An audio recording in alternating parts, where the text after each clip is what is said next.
Well, hello, we are back. How's everybody doing? Welcome back to the Great Ace Attorney Chronicles. So previously I got attacked by a dog, that was fun. And now I'm here just drinking tea after receiving many dog wounds, but in the end, I'm okay and I'm pretty sure that's what matters right there. But yeah, what's up Pixel Dog Blazing Eyes, how you two doing? Happy Friday to you too, happy Friday. I hope everybody's having a wonderful Friday. Oh yeah, I mean, besides the dog attack, Gregolicious is non-existentlicious anymore. Ah well, but in the meantime, just enjoy what you can. By the way, chat, how's the audio so far? Is the audio a-okay? So, last night I was working up on a lot of things. I was working on my setup last night. So last night I was readjusting the lights. I was game audio tad loud. I gotcha. Alright, there we go. I dropped it down a couple of decibels, but yeah. Last night I was reworking the lights, I was reworking the camera where it should be, so I think I got the angle so you can see my beautiful shirt. I got the mic placement, so everything seems a bit more better than everything being held up with glue and band-aids and whatnot, so I fixed up everything, so hopefully things look and sound better this time. So, let's continue on. So, previously I got attacked by Toby because Toby's a good boy, but you know, even though Toby did attack me, he is a good boy. He didn't really attack me, he jumped on me, I fell backwards, broke my head, and now I'm back here. But everything's alright. Are you alright, Mr. Naruhodo? It's rather unusual to find ourselves here in the middle of our investigations. It's just occurred to me that I might have forgotten something when we left this morning. Please don't worry, as long as you continue to investigate thoroughly, you won't go far wrong. Oh yes, of course, I must get back to work as soon as possible. Alright, let's go see what's up with Mr. Sholmzo over here. Thank you for your concern, Mr. Sholmes. My dear fellow, think nothing of it. I must say I was quite startled when I heard that you've been attacked by a dog. You see, I was. For a moment, I feared that infamous murderer of so many had come back from the dead. You mean the professor? Fortunately, I see your prized throat is unscathed. That stiff, turned-up collar of yours obviously afforded some welcome protection. Was I that close to death? Did I check the evidente that I got? I'm talking about dogs right now. I will check the evidence after I talk about dogs.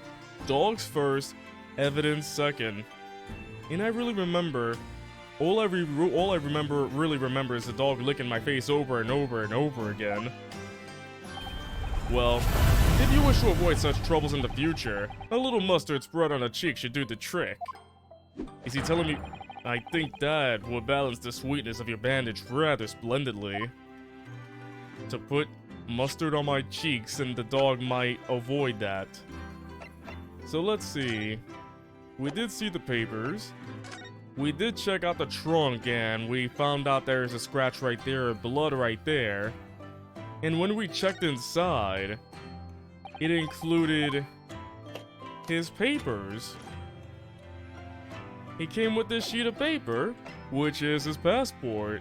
It was issued for travel to France the day his body was discovered. Issued for travel the day before his body was discovered. So let's see. Port of Dunkirk, France, police business, permission for the applicant and one additional person to travel. I wonder who that one additional person is. I'm curious.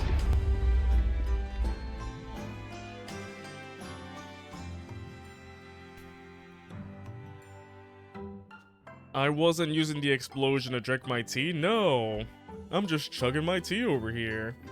But yeah, let me go finish chugging this and then we'll continue on, chat.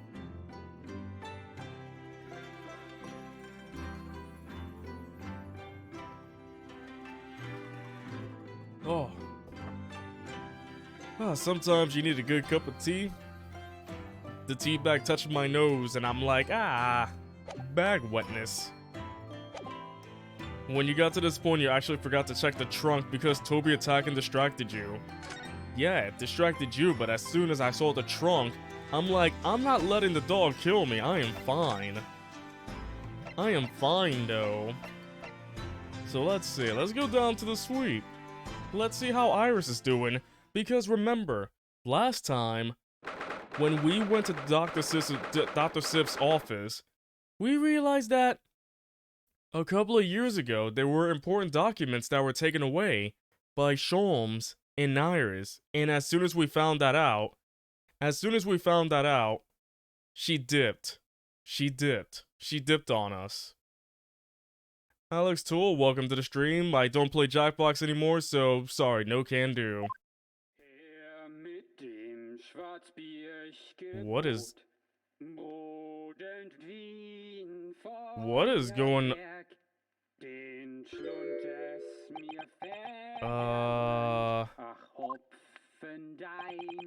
What on earth is going on in here? Am I having a bad dream? Ah, no, it's an old German folk song. Rather a fine rendition, I think. That's the least of my concerns. Iris? She turned away. What's up, Iris? Iris, what's the matter? Who is that sprawling, that relaxed gentleman over there?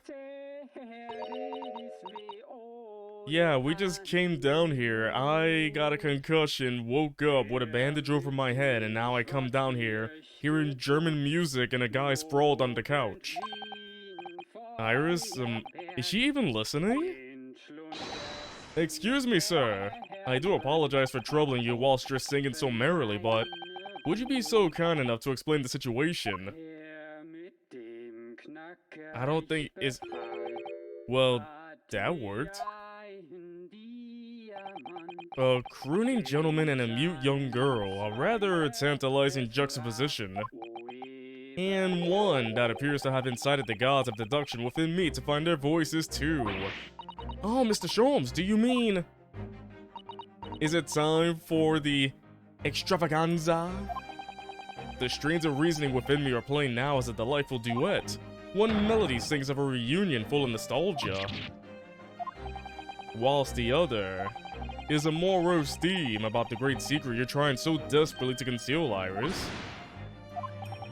She's turned as white as a sheet. So as usual, you've instantly seen to the very heart of the matter.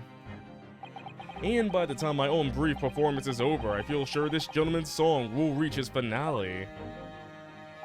So then, to music land where all is sweetness and delicacy and harmony. Pray, do enjoy Herlock Sholmes' latest logic and reasoning spectacular. Remember, roll your R's. The game is afoot. Oh boy, what's gonna happen? Like, what is going on here? So, let's find out the man's identity. Firstly, we consider the gentleman's nationality. Clearly, he's a German with no grasp of the English language, as evidenced by the Germanic song he sings, and his apparent inability to understand when asked to desist. So, why is the man here at all, and in such apparently high spirits? The answer, of course, Iris, is clearly known to you. Indeed, we need only follow the gaze of those bright young eyes to unravel that particular part of this mystery. The reason for the man's mildly irritating warbling is revealed by the herbal tea. Tea? I mean, is there a tea that'll make me sing a German song going...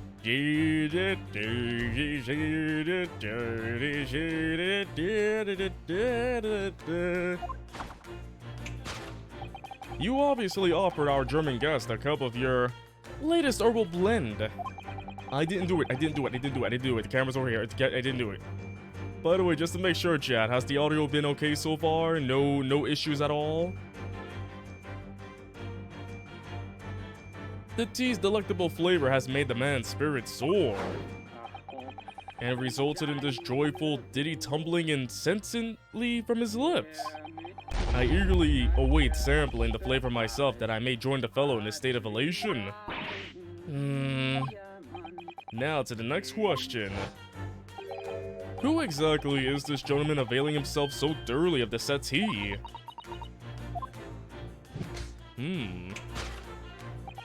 As it happens, a number of years ago now, a certain gentleman of German origin engaged my services in solving a particularly delicate case. He required the retrieval of letters once sent to an acquaintance that might have proved problematic. In order to conceal his noble identity, he also arrived at my office in a mask. The gentleman's name was Wilhelm Gottschried Sigismund von Ormstein. That's a long name. The King of Germany. If my memory serves, the mask worn by this gentleman is identical. Yes, there can be no question, that mask belongs to the King of Germany.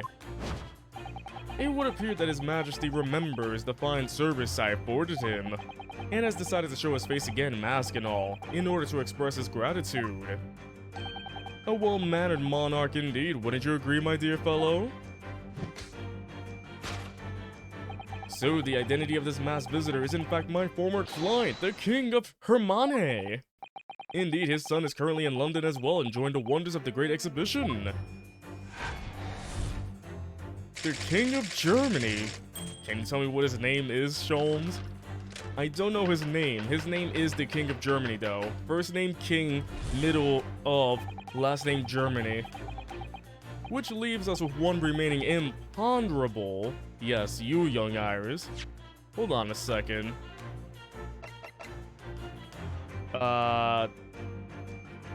You sure that's not, you know, Eugene Mikotoba? They got the same mustache, you know? It could be our good friend over here. It could be our good friend, Mr. Mikotoba. Literally same mustache and all, so I think I solved the case. Can we just skip ahead to where I solved everything? Just look at the mustache. But your apparently inexplicable silence is unable to hide the truth. Yes, the reason for your muteness is concealed inside that knapsack. A £5 note, I believe. I must say, as your compatriot, I'm deeply saddened.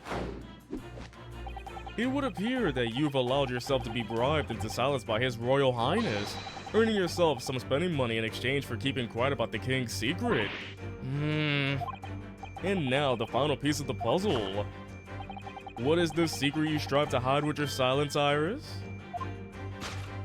Ah, yes, we need only follow that brief, involuntary twitch of your eyes to find the answer. That's right, Twitch.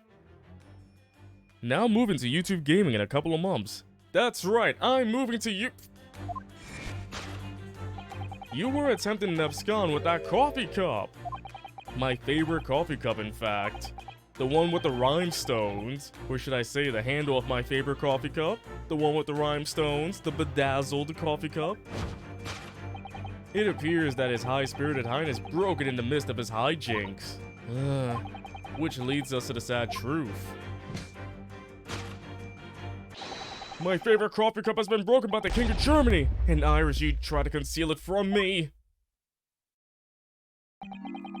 I shall have a bill sent via governmental channels to the German royal family for its replacement.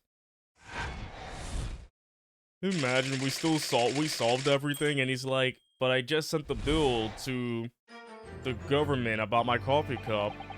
Thus concludes Herlock Sholmes' great deduction of this painful puzzle in my bedazzled coffee cup. He has a bedazzled coffee cup, you know that, right?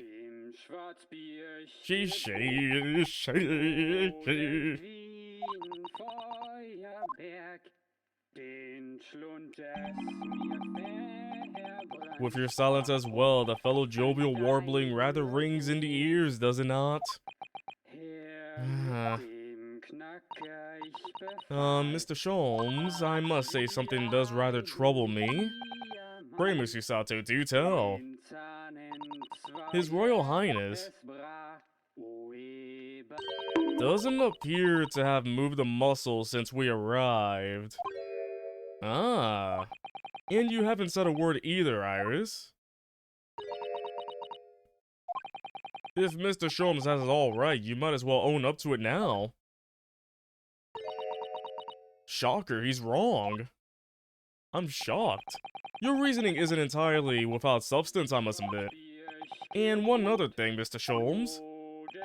Yet another grievance, Mr. Naruhodo? Surely not?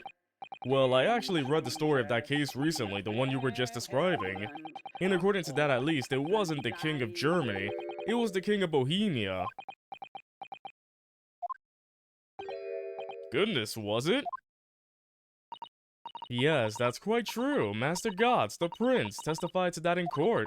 In his words, I have come to see the great exhibition all the way from my home in Bohemia. Oh, the short kid, right? I would ask you to keep that minor error to yourselves. It could easily become quite a scandal. I believe, Mr. Naruhodo, that it's our turn now to make some corrections to a number of minor errors that may have slipped in. Yes, even Mr. Sholmes is willing to admit he might be slightly wide of the mark this time. By the way, Chad, can you please calm down with the channel point reward things? You're just spamming them at this point. Is there any reason why you're using them so much? If it keeps on going, I'm gonna put a stop on these. They keep happening every single minute. They're not being special anymore. I'm just saying this in general. Please stop. Spread them apart. Give them every 5 minutes. It's just happening every minute now. The chat is just nothing but, oh, channel point rewards. There's nothing going on. Please. Calm down with them. I know you got the points, but please calm down with them. Although it's clear that Iris is definitely hiding something, we need to find out the truth behind this mysterious scene. But one truth is uncontrovertible. My favorite coffee cup is no more. So, shall we embark again on a joint presentation of Herlock Sholmes' Logic and Reasoning Spectacular? Hold it, Mr. Sholmes. You're wrong. No, you're wrong. Break. There is a cooldown. What do you mean put a cooldown? I'll put a longer cooldown. Alright, every 10 minutes they have to be activated. Alright, let's see. What's the cooldown for this? Yeah, 2 minutes. I'm gonna move it up. These will now be bumped up then. From 2 to 5 minutes then. It doesn't seem... yeah. There we go. Just, please, stop spamming them. I get that you like them. But it's like, I'm trying to read the chat, and it's like, oh, somebody said something? No, they just redeemed the thing, so I got nothing else to say to that. Okay. I don't know. It's like, I get it, but at the same time, it doesn't make it as special if you just... rapid.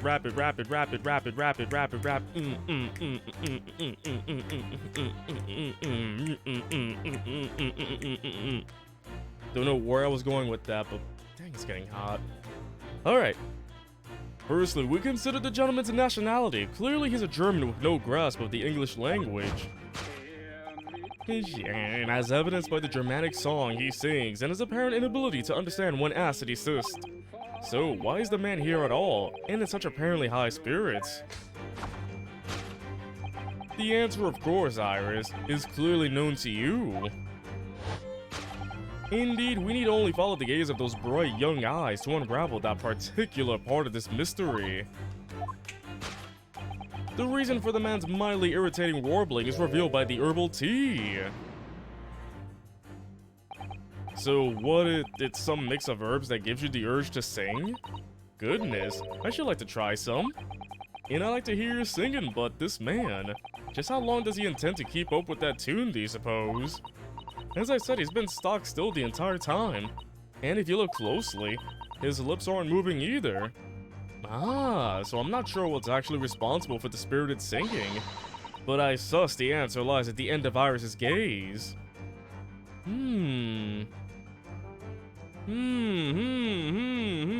What could it be? The gramophone, maybe? Wait, this is a gramophone, still rarely seen in our own country. The sound certainly appears to be coming from the horn, but machines singing, that can't be right. Science and technology are changing the world rapidly, Mr. Naruhodo. What's right is changing too. It's too much for my brain. Well, at least we found our answer. It was this man's mouth. Take that! It was the gramophone. It was Grammy on the phone.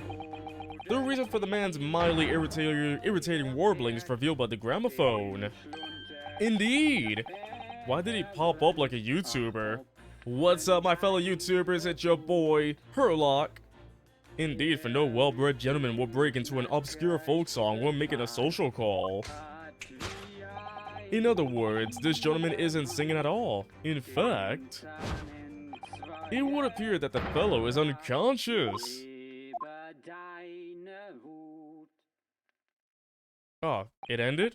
Oh, the music seems to have stopped now. Aw, I was enjoying it. But was that not just a clickbait thumbnail? Mr. Sholmes was way ahead of his time. He was super way ahead of his time. He would make a fantastic vlogger or something like that. Sholmes in the corner and the circled gramophone. Oh wait, what am I doing? Not sleep mode. Oh dang it. I want to see if I can do something real quick. Can I do... I know it's probably been past 30 seconds. Oh wait. Hold on. Dang it. I thought I could have him pop up again and just do some quick editing. Never mind, it's alright. I ask you, Mr. Naruhodo. Yes? Why would I have purchased a recording of that gibberish? How should I know? Well, never mind. On with the deduction. Who exactly is this gentleman availing himself so thoroughly of the settee?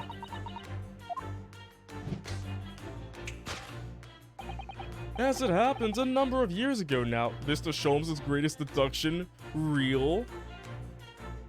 Wait, where did Naruhodo go? He disappeared, didn't he? I wasn't the only one that saw that. He was there, and then when he moved away, just went, ah! One frame he's there, next frame he's gone. As it happens, a number of years ago now, a certain gentleman of German origin engaged my services in solving a particularly delicate case. He required the retrieval of letters once sent to an acquaintance that might have proved problematic.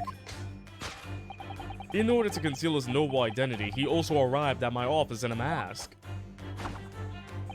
The gentleman's name was Wilhelm Gottfried Sigismund von Ormstein, the King of Hermenia. If my memory serves, the mask worn by this gentleman is identical. Yes, there can be no question that mask belongs to the King of Germany! Although we've already established that it was actually the King of Bohemia, it seems Mr. Sholmes intends to persist with his Germany theory for some reason. Come to think of it, the young prince was wearing a mask as well, wasn't he?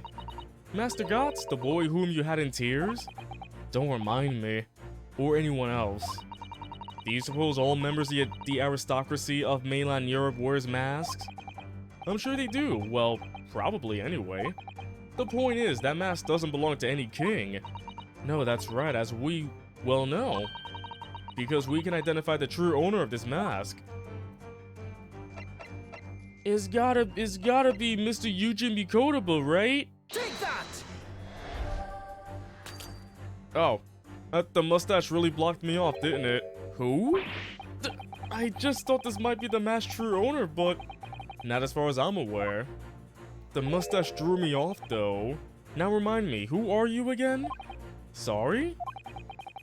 I do my best to forget those who so spectacularly hamper my logic and reasoning. Make your exit, please. Leave the deduction limelight to those who deserve it, Mr. Naruhodo. I thought you'd forgotten my name. Alright, okay. Ah, the light came. Ah, why is it so bright? They really flashed. We of all people should know that mask. That's right, after all, it's been here on the coffee table for some time now. Although how it came to be there, I really don't know, actually. Let's not worry about that little detail for now. The point is we ought to be able to clear up the matter of who owns the mask very easily. Who could it be? Is somebody there? Ah!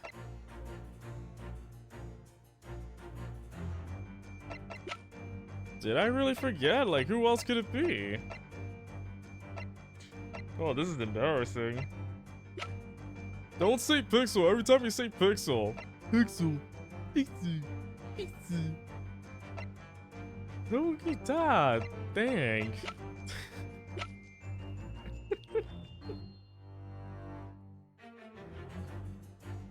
Oh my goodness. Dang, who else wore that mask? The thing is, he has a mustache though. Who else could it be with the mustache then? I'm thinking.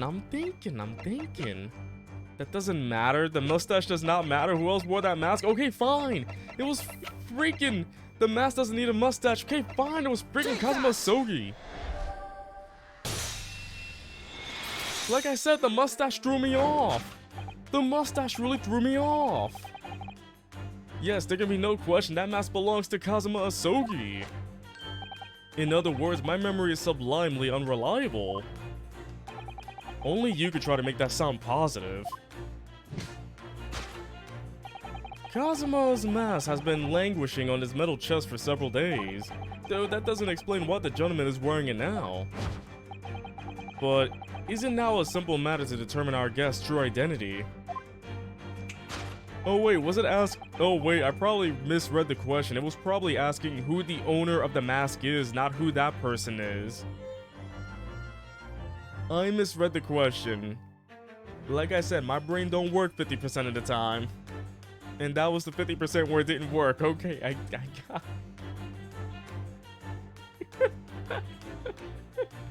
Add that to Pixel's fail list of 2022. How big is my fail so far? Like 30 pages long at this point? Every single time? After all, the gentleman is unconscious. We need only excuse ourselves in advance, gently lift the mask and peer beneath it.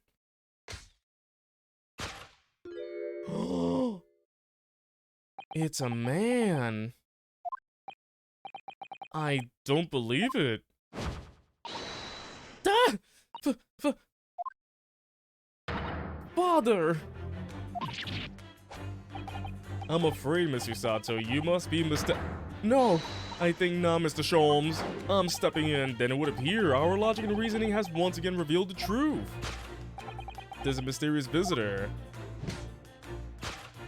Oh, Susato is my unconscious father, Yujin Mikotoba. Freaking Susato finished it. Logic and reasoning, or just looking and saying? That's great. That was great. Let's move on to topic 2. Why is she quiet? Oh my goodness, that's great. Which leaves us with one remaining imponderable. Yes, you, young Iris. But your apparently inexplicable silence is unable to hide the truth.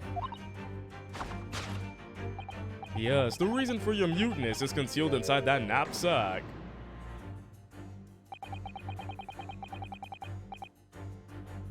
So that's a £5 note poking out from Iris' knapsack, is it? Oh dear, I can't be sure. Most money that we encounter is in coin form. I know. I'm not even sure if we've seen any banknotes here in Britain at all, have we? But anyway, Father would have never paid money for Iris' silence. He certainly seems like the silent type himself though, judging by his present state. There must be some other reason for Iris' silence, I suppose.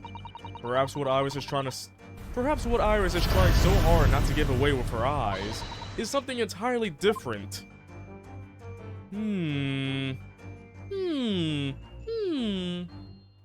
What else could she be silent about? Can't be the metal chest, though. There's not much else to look at besides the knapsack. Well, we can't examine that. Oh wait, could it be concealed in the metal chest? That's the only other examinable thing here. This metal chest, it contains important documents, doesn't it? Oh wait, it's also slightly ajar. Yes, details of all the cases Mr. Sholmes has worked on over the years. Written up by Iris' father, if I'm remembering correctly. Iris insists that the chest is kept locked at all times. She's never once shown me inside. Well, its contents are invaluable to her, I suppose, and it's highly irreplaceable. But look at it now. The catch is unlocked for once. Oh, so it is! That's hard to ignore. Very. I've never seen that chest unlocked before in all the time we've been staying here at Baker Street. It's in the chest! The only other thing! Yes, the reason for your muteness is concealed inside that metal chest.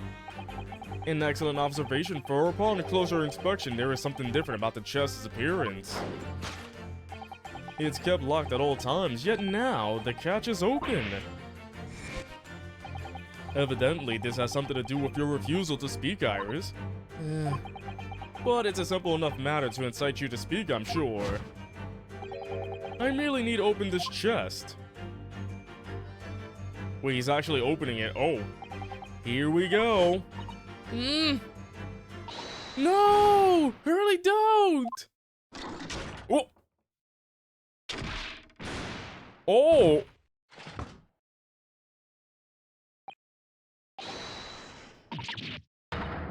Iris killed 2 people at once. Let's go. Kill count 2. Kill count 2. Let's go for 3.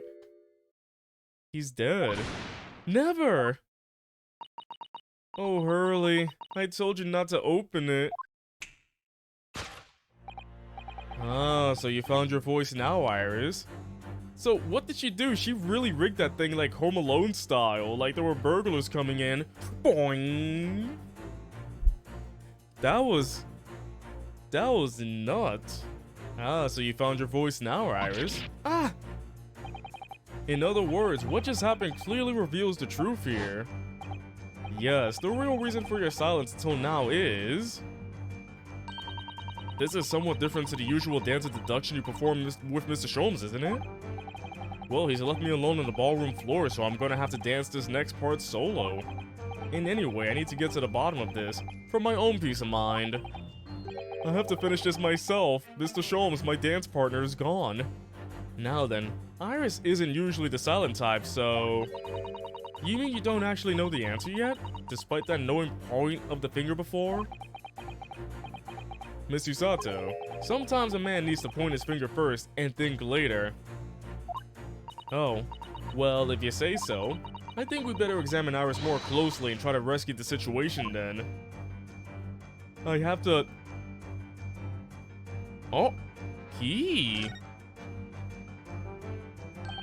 That's a key she's holding, look. I'm sure that wasn't in her hands before, was it? No, you're quite right. It's appeared as if by magic. That's strange, a big ol' iron key. Where did it materialize from? Speed. I can examine skirt. I don't want to examine skirt, thank you very much. Look at these two bros. 5 centimeters apart because they're bros. That's all. 2 bros chilling on the couch. 5 centimeters apart because they probably are. More than just friends, I guess.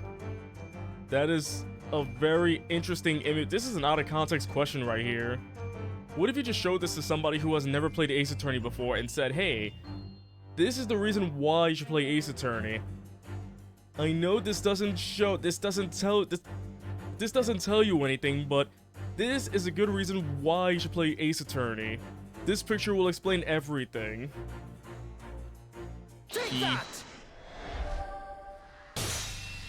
Key. The real reason is key. Yes, the real reason for your silence until now is that key behind your back. When Mr. Sholmes was drawn into the ear before... Oh, we're gonna see it again? Nice. Just before you crawled out to try to stop him, you slipped something out of your mouth. That something is the key now in your hand. Oh, she had that in her mouth? Ew! That's just ew, that's a metallic key. Why would you eat that? That's nasty. You're so clever, Runo. So now it becomes clear. Thanks to Mr. Sholmes' graphic demonstration, we can well imagine what happened here. But... Professor Mikotoba also opened that metal chest only to be punched into the air. And land sprawled on the settee. But wait, that doesn't explain all the facts.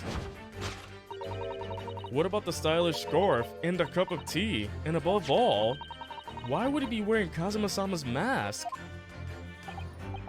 Well, for those curious details, I can only think of one explanation. Clearly an unbelievable miracle took place in this room. Isn't that right, Iris?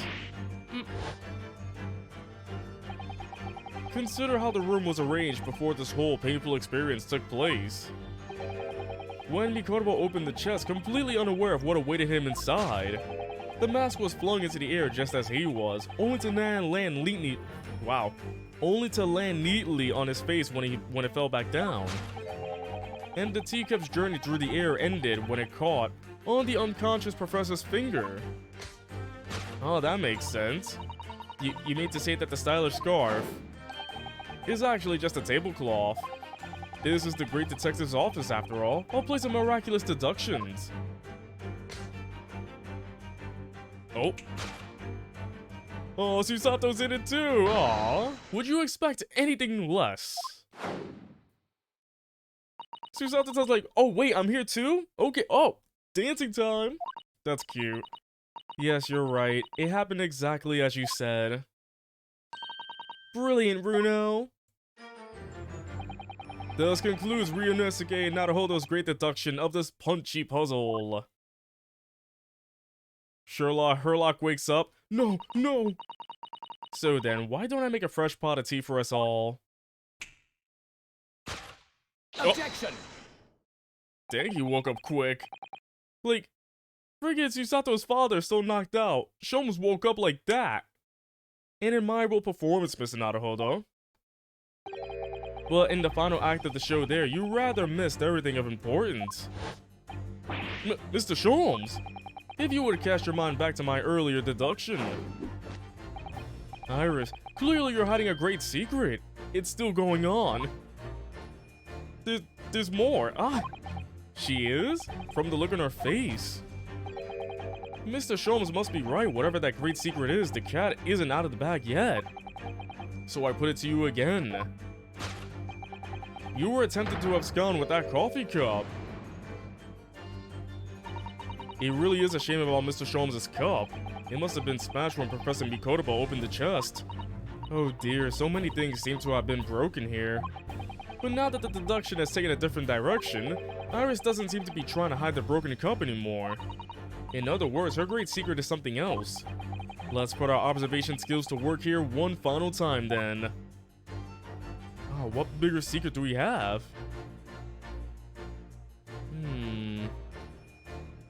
Because it can't be that... Let me examine that though. Mr. Sholmes' favorite cup. Or what's left of it, just a handle. It was obviously hurled into the air along with Professor Mikotoba. If only it had been this cup that had caught on his finger before it hit the floor. Yeah, but anyway, whatever Iris is trying to hide, it's clearly not this handle. She's not Oh. Wait, what? Oh, look, there! There seems to be more papers there. Is Iris trying to hide them underneath the tray? The insignia, Mr. Naruhodo, is an official Scotland Yard document. What? Whoa, why would Iris have that? We must ask her. An official Scotland Yard document. Take that! Oh, she hid that well. Wow. You were attempting to abscond with that case file. Iris, as you know very well, nothing escapes the attention of a great detective. Oh no.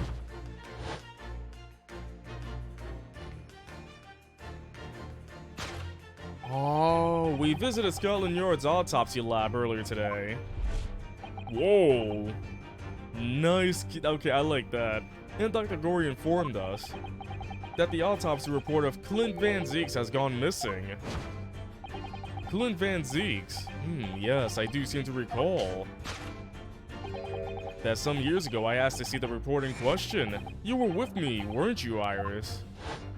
They were having fun with the camera angles there, I like that.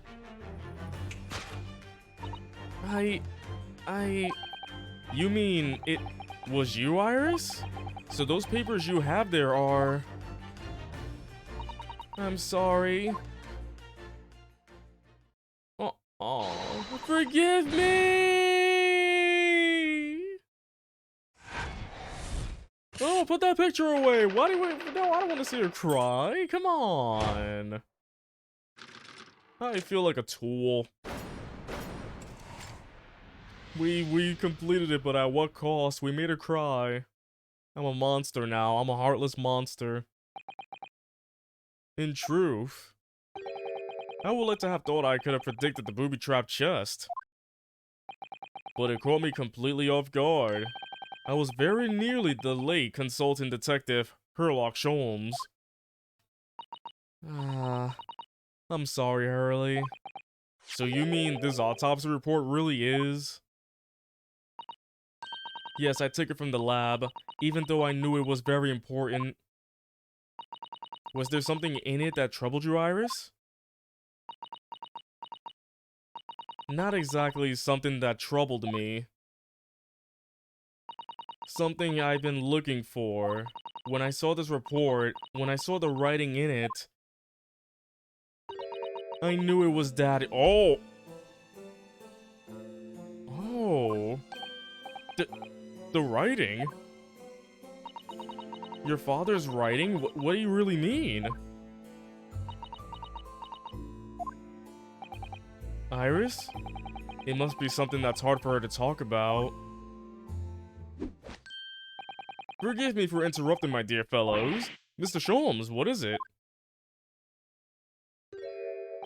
I feel as though the poor unconscious gentleman on the settee has been somewhat forgotten. Father! Perhaps we should find our guest somewhere more peaceful to rest. Mr. Naruhodo, yes? Would you be so kind as to lend him your bed? We must do our very best to make him comfortable, I feel. Oh, sure, we'll drag him up the stairs. I'll help you carry him up. So will I. No, I can manage alone, thank you. You have tea to enjoy. We wouldn't want Iris's brew to stew. You just hear Sholmes, like, What? Because there's no better way to make the professor comfortable than dragging him upstairs like a trunk. Oh, that poor guy. I wonder, perhaps that was deliberate. Maybe Mr. Sholmes is making himself scarce to give Iris the chance to talk more freely. We must use this opportunity to talk with Iris and find out what's going on. Oh boy. Iris. Would you like to tell us about it, Iris? About your father? I'm sure I told you before, didn't I? That Daddy used to be Hurley's partner. Yes, and that notes about all the cases they solved together, or kept inside that metal chest. That's right, Hurley told me, you see. He said that Daddy is somewhere far away now, so we can't meet. That's one way of describing it. Yeesh. That's like saying, oh, my daddy's on a farm right now, running with the other daddies. On Daddy Island. Actually, that sounds like a really weird fan fiction right there. The Island of the Daddies. Why am I saying it like that?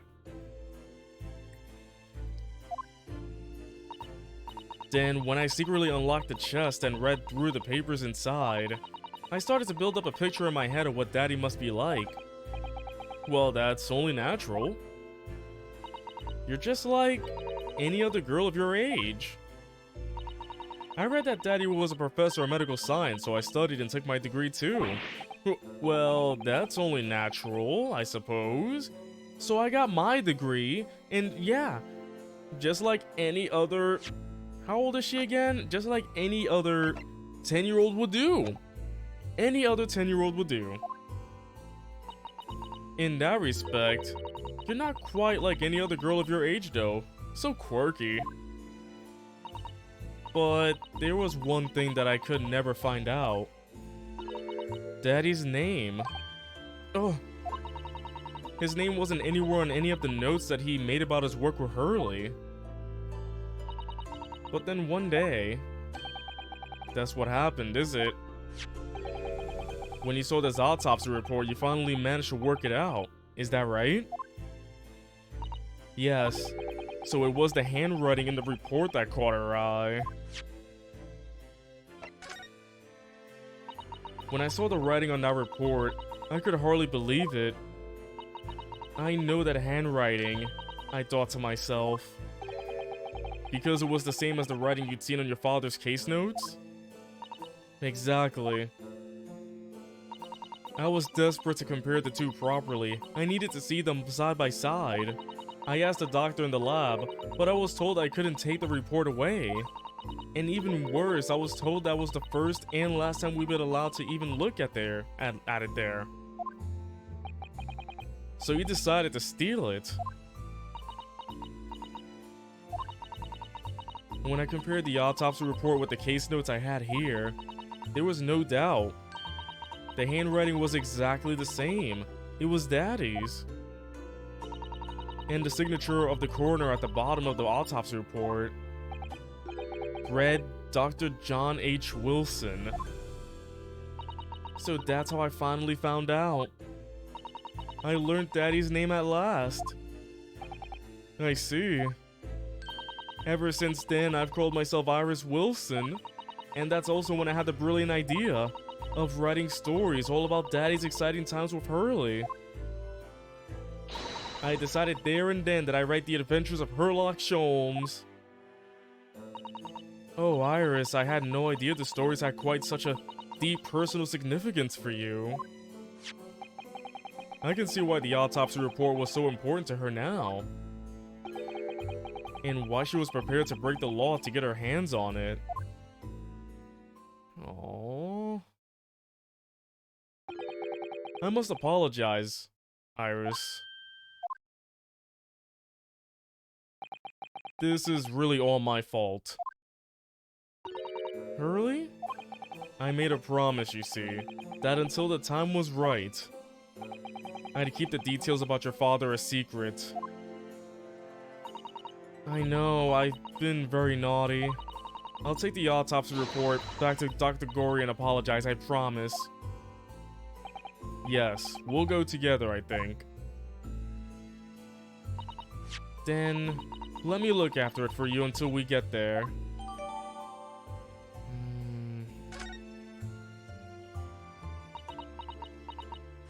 Let me take a quick look at it at least. Time of death was 31st May between 9 p.m. and midnight. Death from a single stab wound to the heart. Other superficial external wounds indicative of a duel.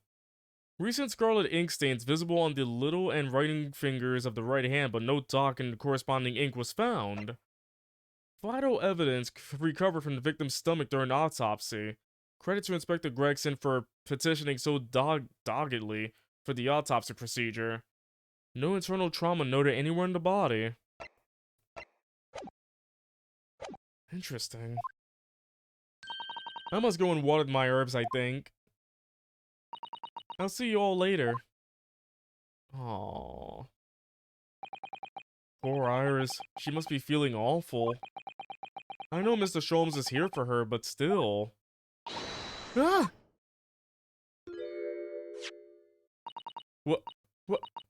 How? What's the meaning of this, Mr. Sholmes? Mr. Sholmes? Oh dear me. So, you've noticed, I see. But, that would mean... What on earth's the matter, Mr. Sato? You've turned as white as a sheet. It's this autopsy report, Mr. Naruhodo. The one from 10 years ago. The writing isn't Dr. Wilson's at all. Huh? What? Wait, what do you mean? How could you possibly know that? Because I know this writing very well. This writing, it's my father's.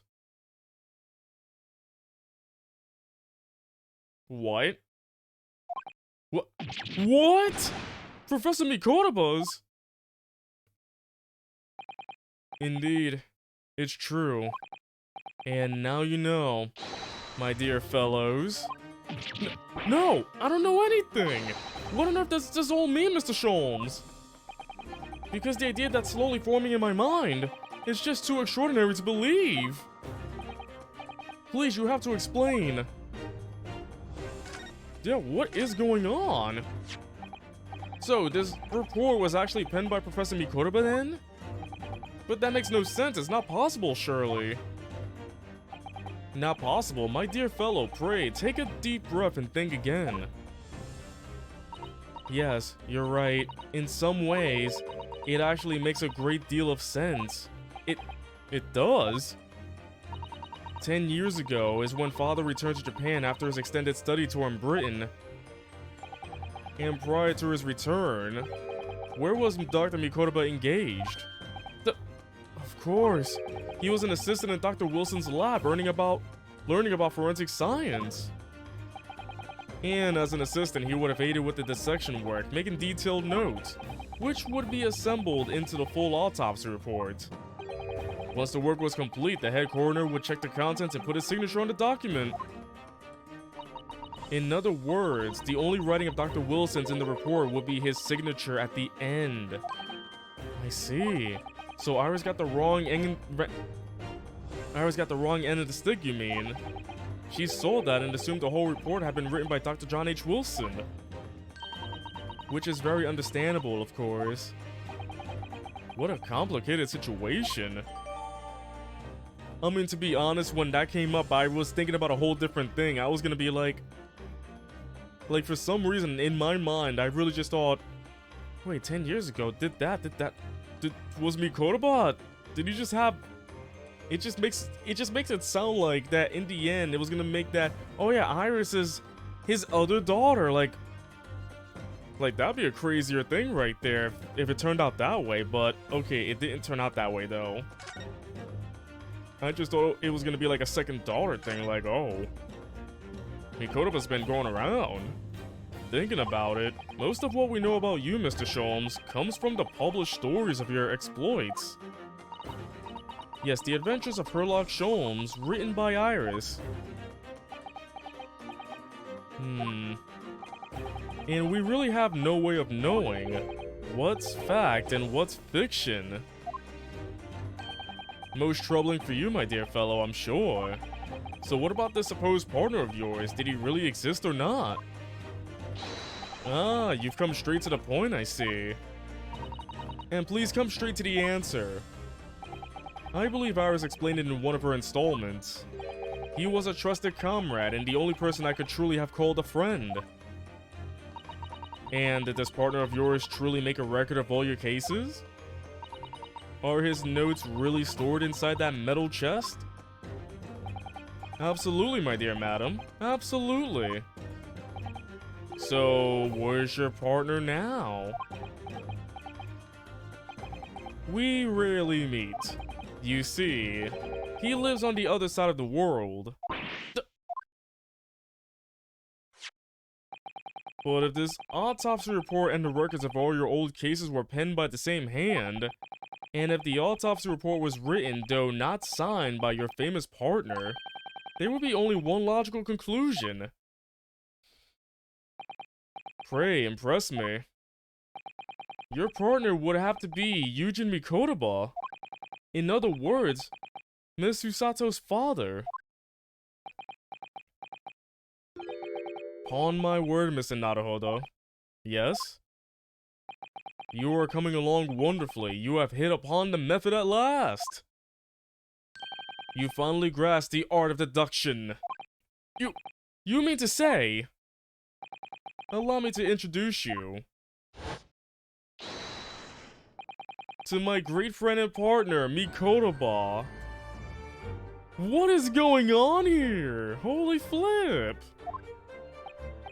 Professor Mikotoba! What? This whole time? It's all coming together full circle. What the flip? Does this mean That you're the real Dr. Wilson? No, no, no, my dear. I'm still my old self, Yuji Mikotoba, your father. Oh, of course. This is obviously too much for Susato-san to take in. I must say, though, how my old friend has attained worldwide celebrity as a great mystery solver is the greatest mystery of all. I still remember the first time we met. Ah, pray remind me, when was it again, Mikotoba? 16 years ago, Sholmes. Ah, yes, quite, 16 years ago. I just arrived from Japan with Seshido and Genshin. I was in search of lodgings close to the hospital, some comfortable rooms at a reasonable price. But rents are devilishly high in that particular area. That's right, so I decided I needed someone to share lodgings and the expense. And was fortunate enough to be introduced to Sholmes, who found himself in a similar situation. I was a callow fellow back then, a mere shadow of the great detective you see before you now. I was working at the hospital's chemical lab at the time, indulging my curiosities for little gain.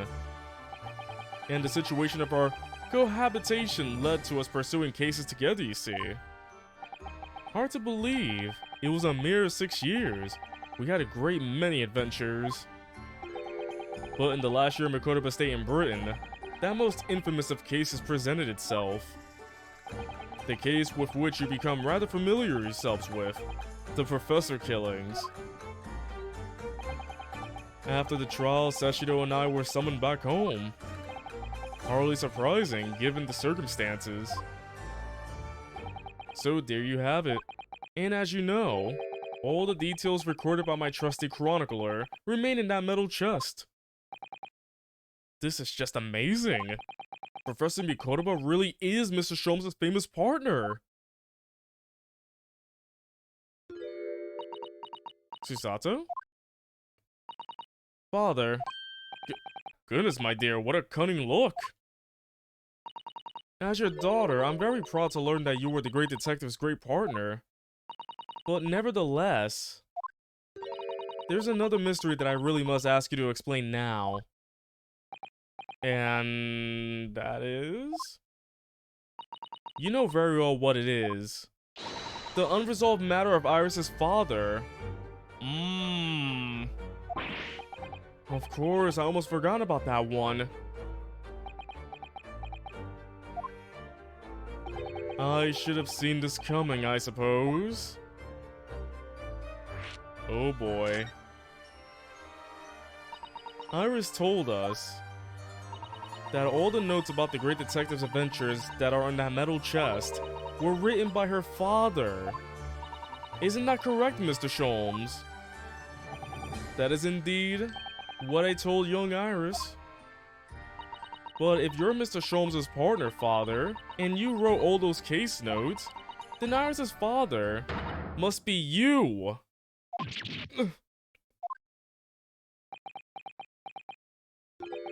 On my words, Miss Usato.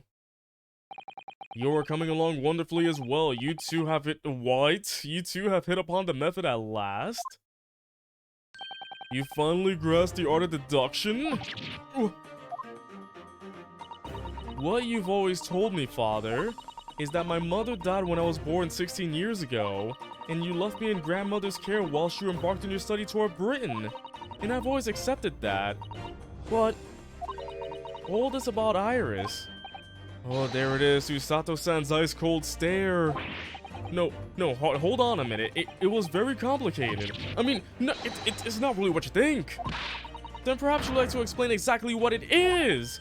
There it is now, the ice girl from ice cold to red hot just before she... No, really, you've got the wrong end of the stick. Sholmes, say something, man. He put on his clothes. That's quite enough, my fiery fellows. I put on my clothes.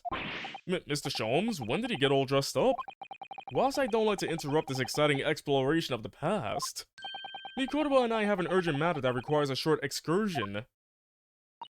So wait, could he really... Yeah, what is going on here? So, is Susato-san and Iris really related? But it's very late, Mr. Sholmes. Where must she go? Why, my dear madam, is that not obvious? My partner and I must pursue our natural enemies. So, get your Komi Kotoba. The game is afoot. But, Sholmes, I already have my coat on. I really must give Susato a full explanation, I think. But later, my dear fellow, later. Our carriage awaits downstairs already. You haven't changed one iota, have you? I mean, really? I visit our home after 10 long years. And when I open that chest in a fit of nostalgia, I quite inexplicably pass out. And as if that wasn't enough, when I eventually regained consciousness, I plunged straight into all this. Father, please, go with Mr. Sholmes now. What? I've no doubt that whatever happened, you were acting in everyone's best interest. I trust you, completely. Susato?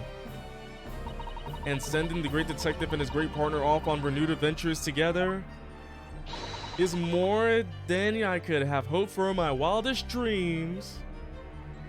I know, this arrangement is pretty good. They're really bumping up with the music for this case. Very well then, we'll speak again later. Partners, the game is afoot. Ooh. So I believe your own work is done for the day. I wish you the best of luck for tomorrow. Yes, Naruhodo. Good luck in battle, and in reaching a decision. A decision about whether to go back to Japan, I suppose? This is getting crazy. So much happened that day that I barely knew what to do with myself. It would only be later that I'd come to realize how amidst the chaos I'd unleashed were all the clues I needed to finally unearth the truth, and that all the turmoil was necessary to give me the resolve to see everything through. Ooh, such good words. Nice. And, wait, you mean this continues on to episode 5? What? Wait, what? This is weird. So, the trial continues on to another episode? What? Final. We're at the final. Oh boy, who's ready for the I was not expecting that. So this goes on to 5. We can, wow, so I haven't seen a 2-chapter, wow, that's insane.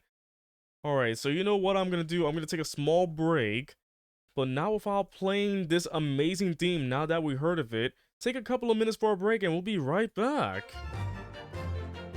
Just let me make sure it's playing it just nicely. There we go. Alright, I'll be right back in a couple of minutes. Enjoy the music. BRB.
How's everybody doing? We'll be returning in just a minute. I hope everybody's doing a-okay. People are ready to hit up the final chapter of this game.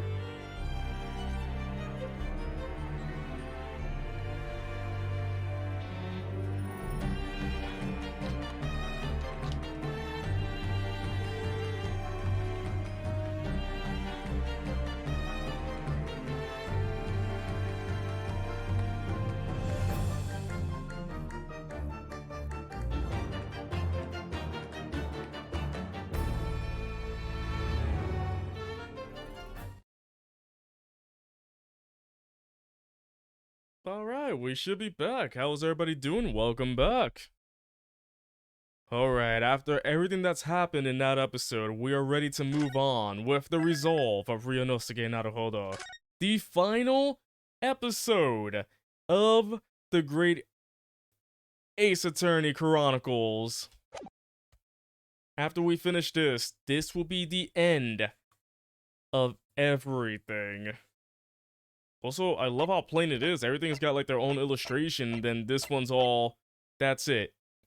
That's it right there. Let's do it. Let's start. Dang, I hit my mic. The final chapter. I can't read script. What does that say? Someone help me out. I can't read that. It's a bunch of squiggles.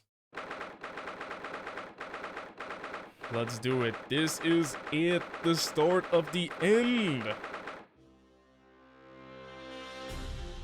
Whoa. So, the time's finally come. Today, we unravel everything. I'll be counting on your support more than ever today, Miss Usato. Miss Usato? Oh! Oh yeah, we don't get a Herlock Sholmes novel excerpt. We just got thrown. That's what happened. Oh no, what's the matter, Mr. Naruhodo? Nothing. I was just saying that I'll be relying on your support today, but... I'm so sorry, of course. I know I can be rather incompetent at times, but... I shan't let you down. Would you mind helping me to my feet then? Oh dear, I'm really sorry. I get it. This one's gonna be super serious. I got a Susato takedown in the first minute. Susato-san isn't her usual self at all. But that's hardly surprising, I suppose. She just found out that her father is the partner of a world-famous detective, not to mention... Good morning, sir. There's our man, Lord Von Zieks. Thank you for all your efforts yesterday. What? Did I hear that correctly? Did he just say thank you? Hell is frozen over, pigs are flying, the grass has finally turned yellow. What? Oh, no, nothing. Just, I hope we can clear things up today. I really can't make this man out. His face says I hate you, but his words are almost jovial today. His face says I hate you, but his heart says I love you, and his hands say ee. In fact, he hasn't been very Reaper-like at all since this all began yesterday. Lord Van Zieks isn't the Reaper, Mr. Naruhodo.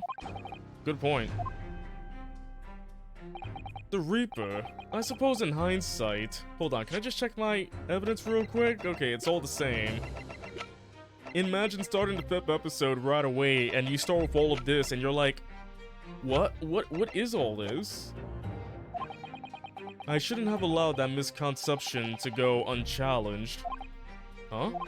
It was my tactic acceptance of that pseudonym. My failure to stop the Reaper becoming something more than a mere legend that led to all this. But you're not to blame for that, Mr. Lord Van Zieks. It's only because serious crime in the capital dropped off so sharply when the public started calling you that. That's why you didn't say anything, isn't it? To be frank, I'm not sure that was the sole reason. What do you mean? There was a rumor at the time that the Reaper was really the ghost of my late brother.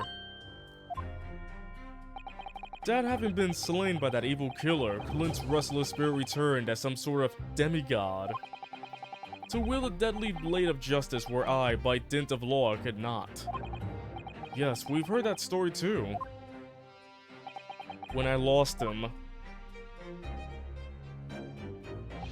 I felt as though I lost my guiding light. I didn't know where to go or what to do. And so, in some small way, I wonder if perhaps those rumors made me feel his absence a little less keenly.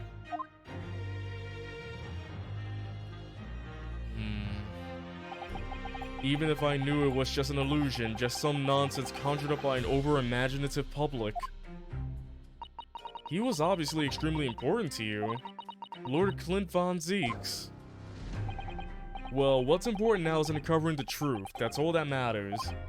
I know that you didn't take anyone's life.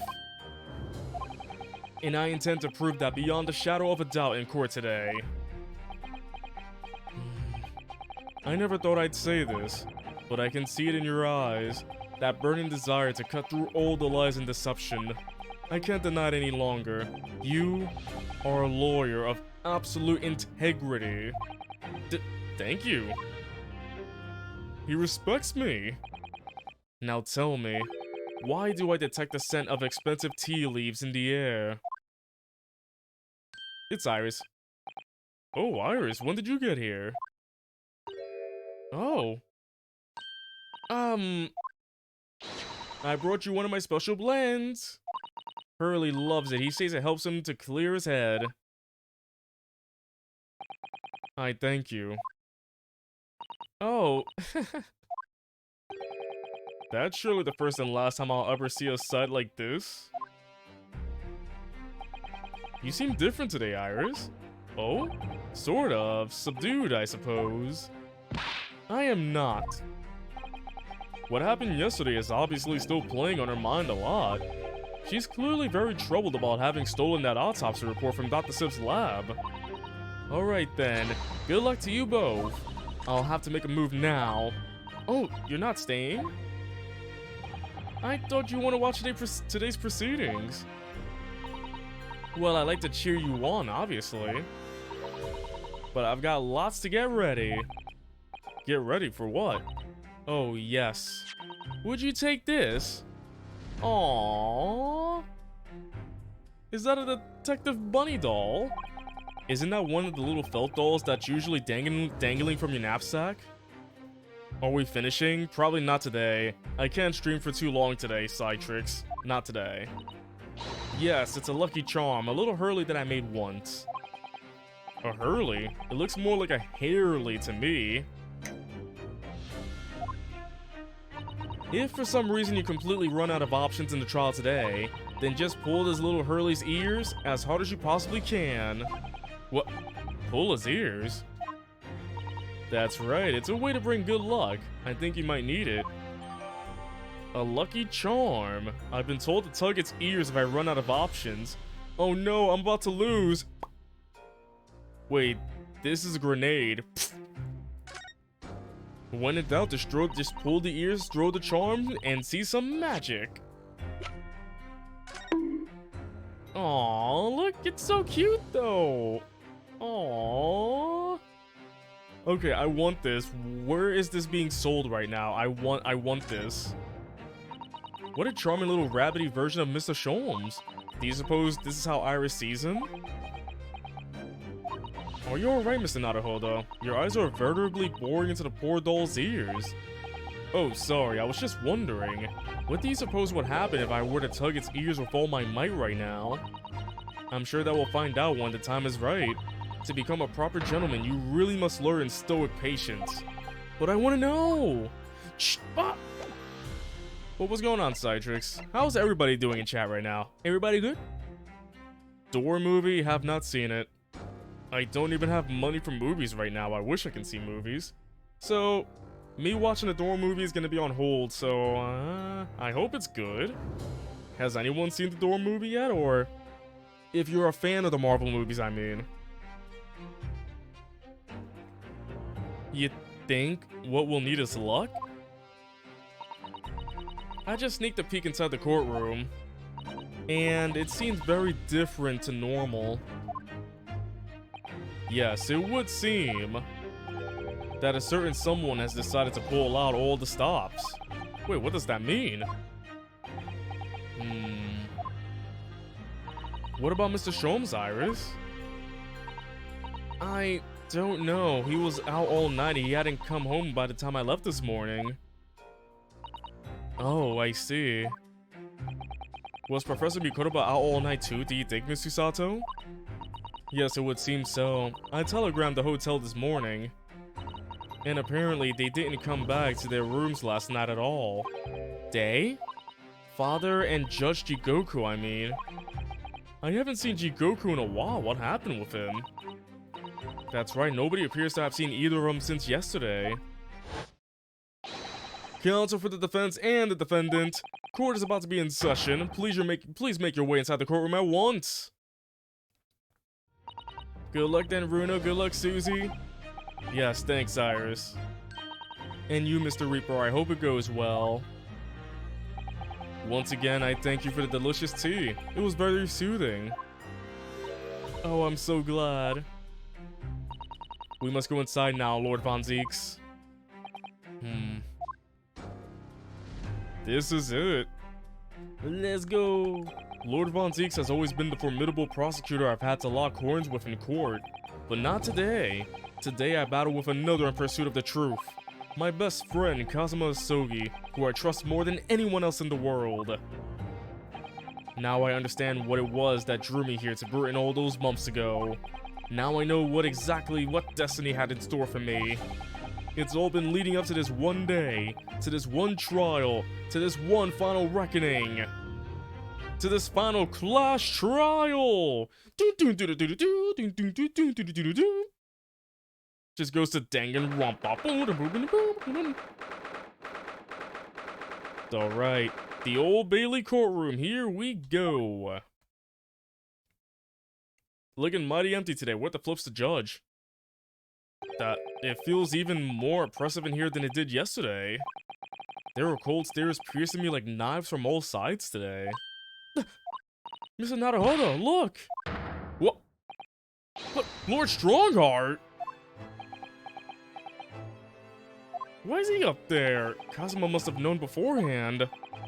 The ramifications of this trial now extend far beyond the murder of one Scotland Yard inspector. In fact, events have come to light that threaten to rock the very foundations of our country's legal system. The escape of a condemned criminal on the night of his execution, the subsequent unlawful shooting of the man, and the revelation that prison staff must have been complicit in the jailbreak. Britain is currently hosting influential members of the judiciary from countries all around the world. It is imperative that we uncover the truth in these proceedings to avoid international embarrassment. By royal decree, this will continue to be a closed trial, and one over which I, Mill Strongheart, exercise total and unequivocal authority. Oh. Say what? The 6 jurors' flames just... As was the case in yesterday's proceedings, those here present in the public gallery are distinguished members of our judiciary assembled to bear witness to a fair judicial process. In other words, a collection of your acolytes, Lord Strongheart. Oh. On a personal note, I find this most distressing, Lord Von Zieks. You are a prosecutor of exceptional talent. Much like your brother, Clint, in fact. Oh! That's a different sound. In the name of Her Majesty the Queen, I hereby declare this court to be in session. For the trial of Barak Von Zieks, who officially stands accused of murder. Oh, is the trial music different too? Counsels for the prosecution and defense, are you in full readiness to proceed? The defense is ready, my lord. As is the prosecution. Yesterday's proceedings brought to light a shocking and disturbing fact. There was a side to the victim, Inspector Tobias Gregson, that was unknown to his superiors at Scotland Yard. Yes, he was carrying out operations in secret, which Scotland Yard knew nothing about. And in those clandestine operations, he had an accomplice. Mr. Daily Vigil, who would be given the inspector's identification and present him around the capital in order to establish credible alibis for Gregson. In that way, Gregson appeared to be carrying out his regular Scotland Yard work when in fact he wasn't. At the end of yesterday's session, Mr. Vigil, who had been suffering from amnesia, regained his memory. It would appear he buried his memories of the time deep inside himself as a mean of self-preservation. Because whilst he was engaged as chief warder at Barclay Prison, he abetted the convict's escape. Mr. Vigil is currently recuperating at St. Sinners. He's recovered enough to give a signed statement about his movements on the day prior to the incident. He's formally admitted to posing as Gregson whilst investigating the Red-Headed League. Which brings us to the crucial issue of the victim's time of death. The defense yesterday proposed a suggestion that the victim may have been killed one day earlier. This was based largely on the discovery that the victim's pocket watch had not been wound. The prosecution has something to say on that subject, my lord. Really? Go ahead, Prosecutor Asogi. I met once again with the coroner yesterday to discuss the issue. She confirmed that the defense suggestion could not be ruled out. It's entirely possible that Inspector Gregson was killed on the 31st of October, the day before his body was discovered. I have here an updated autopsy report that includes the amended details. There it is. We got the updated autopsy report. We finally did it, ladies and gentlemen, the first ever updated autopsy report.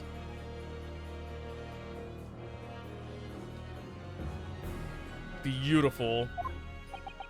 But the official opinion of the investigation team was made clear yesterday that the time of death was 5 p.m. on 1st November.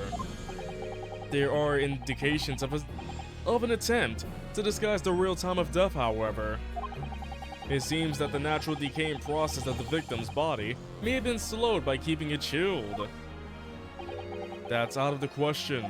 There are no refrigeration devices in that part of London large enough to accommodate a human corpse. My lord, this is more than just conjecture. There's evidence to support the idea. We must investigate it thoroughly. Very well. The court will accept the new report as evidence. However, if this updated report is deemed to be accurate, it would give renewed significance to the movements of the victim on the day before the Fresno Street incident.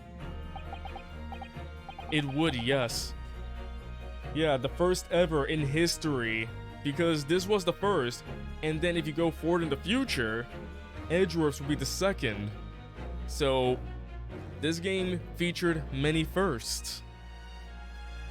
If you were to look at it chronologically. Throughout history, we've seen many firsts. It would, yes, especially since on that day, Inspector Gregson was using Mr. Vigil to cover up his real movements. It's conceivable that he was killed in the course of his secret activities. Do I sense that the prosecution has some info regarding those activities? Scotland Yard put an enormous effort into investigating that precise matter yesterday.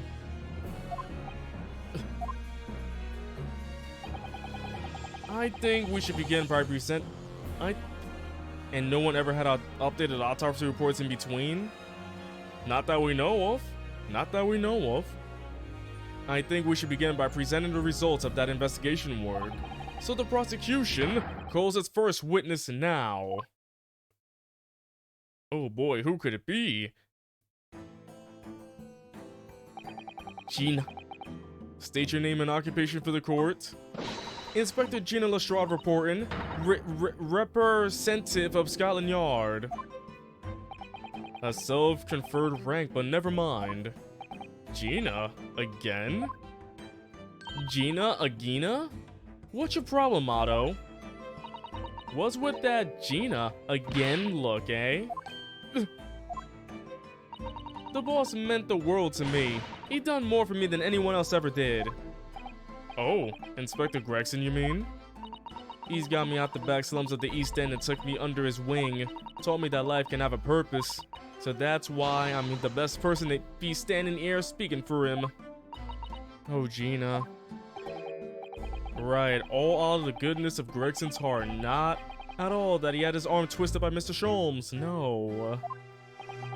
What's relevant to these proceedings is that the outcome of Scotland Yard's investigations yesterday has revealed that the victim was carrying out some assignment the police knew nothing about.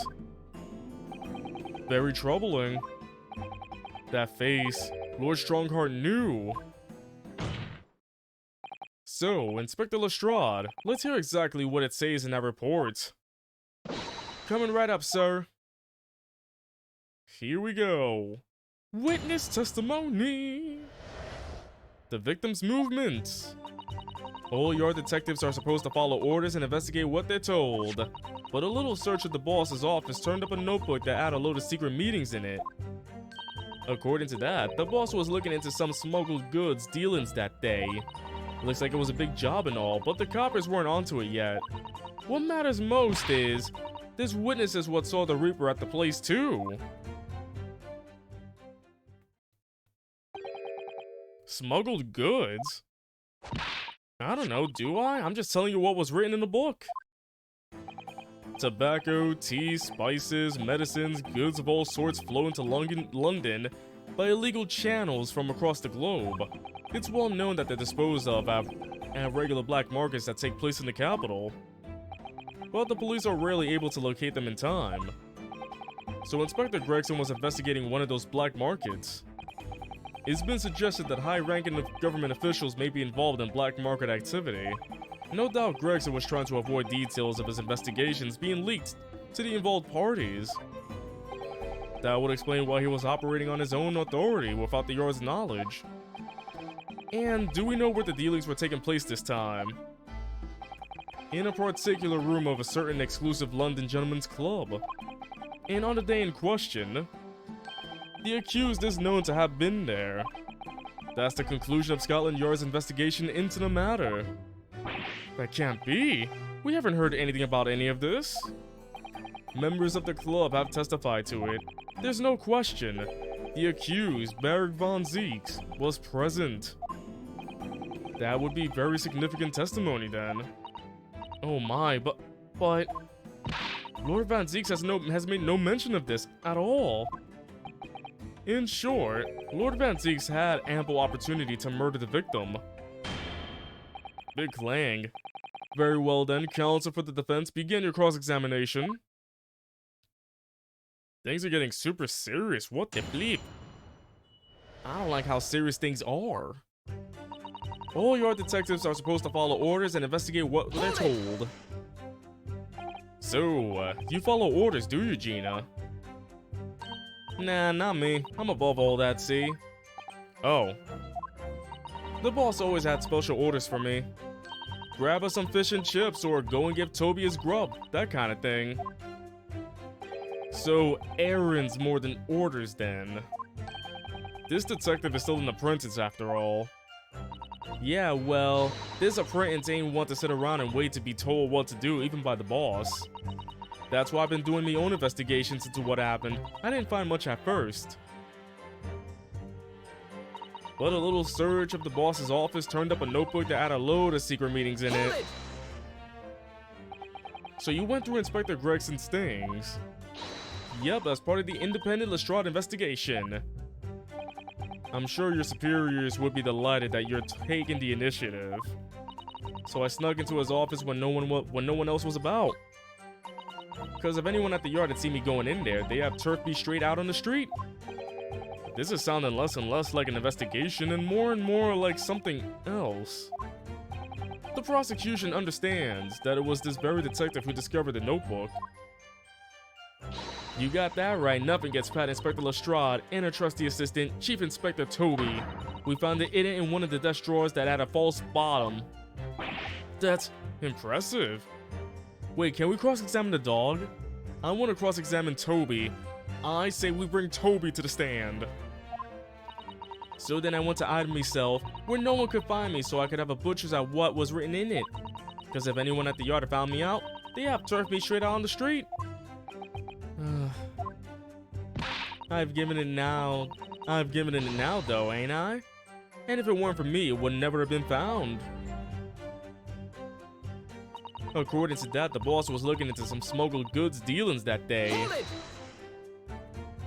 Do you have any idea where those dealings were taking place? Yep. It was all there in the boss's notes. Let's see if I can remember. As I already said, the illegal dealings were due to take place at a gentleman's club. Yes, I remember, but I was hoping to find out the name of the club. That won't be necessary. What? It's conceivable that the club might be used again by the smugglers in future. Therefore, the prosecution has been asked not to reveal the name in these proceedings. I don't know what the fuss is about. It's right here. All I've got to do is read it out. And I could too. I've got this reading game buttoned up now. Can I show you what I can do? Go on. What's the arm? The judge hasn't signaled his objection yet. I could try to find out. What should I do? Insist or wait and see? I'll wait and see. Gina's only just learned to read. There's a good chance she might make a mistake. I worry she might mix up the letters P and Q and B and D. That's enough of your cheek, Otto. I'm way past E now. I've got all the way to V. Just to err on the side of caution, the defense will wait until the witness can read all the letters up to Z. In that case, let's get back to the witness's testimony, shall we? Wait, what happens if I insisted on it? Poor Gina. At least she got to V, though. She's getting far in her letters, though. She's getting super far. I can't wait until she gets to E and ooh. The new letters. E and ooh and E. Even though those are just sounds, they are just letters to me, so you can say elephant as elephant. Insiste. This is a closed court. The proceedings are confidential. There shouldn't be any possibility of the info being leaked. As I explained, there is some possibility of politicians being involved in this affair. The prosecution is rightfully exercising caution, I imagine. No, my lord. The prosecution has no objection. Kazuma? There's no question that Inspector Gregson was looking into these black market dealings. However, it's not been yet established that he was on that particular trail on the day in question. If the defense requires to know the club's name, the prosecution has no intention of being obstructive. Right then, I get to show off me reading skills. Apparently the smuggled goods deal was gonna happen at a gentleman's club called the Grouse. Grouse? Grouse? Hold it! The Grouse? Too bad it's not called the... Wait, hold on. I need to know one thing. Hold on 1 second.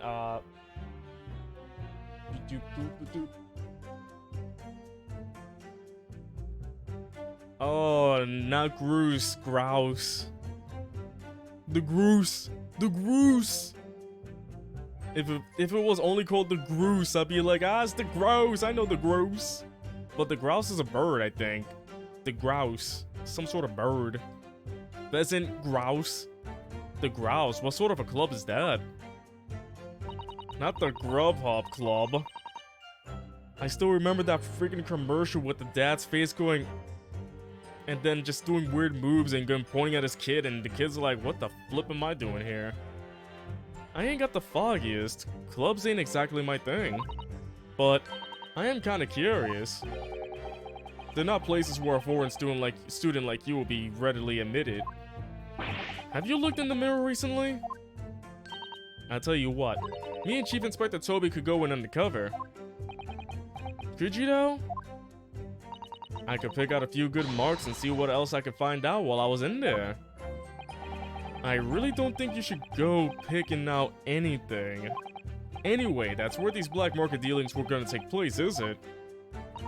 Yeah, it's gotta be. That's what the lower ranking detectives at the yard reckon. Says the even lower ranking detective herself. Oh my goodness, not the cringe dancing, not the cringe dancing. Anything but the cringe dancing.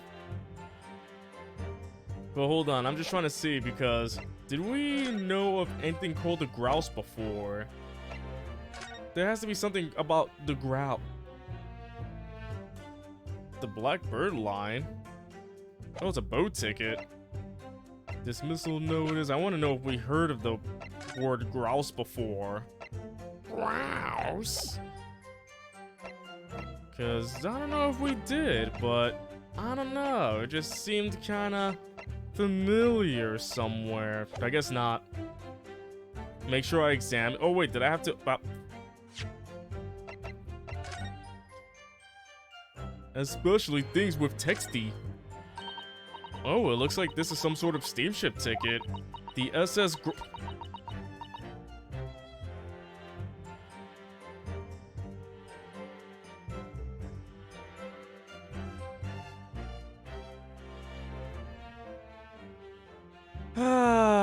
Once again, this was evidence from a long time ago.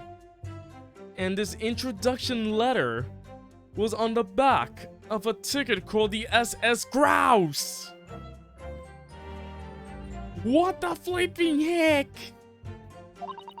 Yokohama departure 11 September. September 11. London arrival 1st November. That's the boat that Professor Mikotoba and Judge Jigoku came on from Japan, isn't it? Yes, I think it's called that Dunkirk on the north coast of France for a night before finally arriving in Dover. To think it's been almost a year since we arrived in Dover on the SS Buria. It seems a shame not to keep your ticket as a memento of your trip, don't you think? Yes, I agree. I have mine safely in my diary, and I keep mine in my wallet so I have it with me at all times. Oh, well how strange, where could it have gone? Are you like this on purpose, Mr. Naruhodo? Did I imagine it, or was that comment accompanied by a little sigh? Oh, wow! The Gentleman's Club is the bow! Ooh! Ooh! What the heck? The one thing I didn't even examine, because I thought it was just a normal piece of paper, wasn't even normal at all. Objection! It is me, Dana. By that I mean it is Gavin. Do you want any food from our typical pizza place? Hold on, they want to know about the pizza place. Give me a second here. Listen to this while I figure that out. Enjoy this while I try to figure it out. There we go. I'll be right back.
Oh, sorry. Okay, so you all enjoyed the pizza music.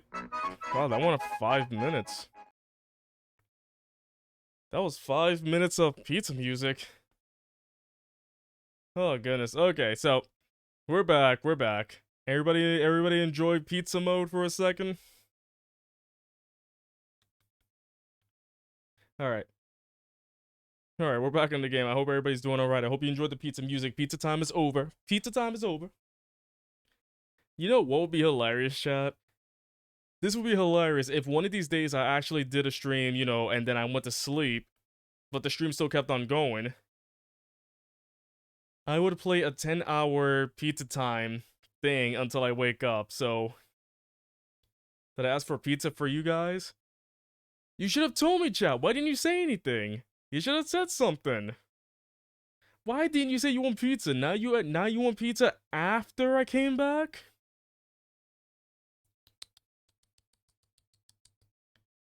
Chat. You gotta learn to ask before I go. You were too late in the pizza time, so no pizza time for chat, okay? Alright. Here we go. I've read about these clubs that exist here in Britain. As I understand it, they're places where well-to-do gentlemen socialize with friends and colleagues. My pizza! Don't imagine for a second that a foreign student like you would be admitted. Seriously, is your mirror cracked or something?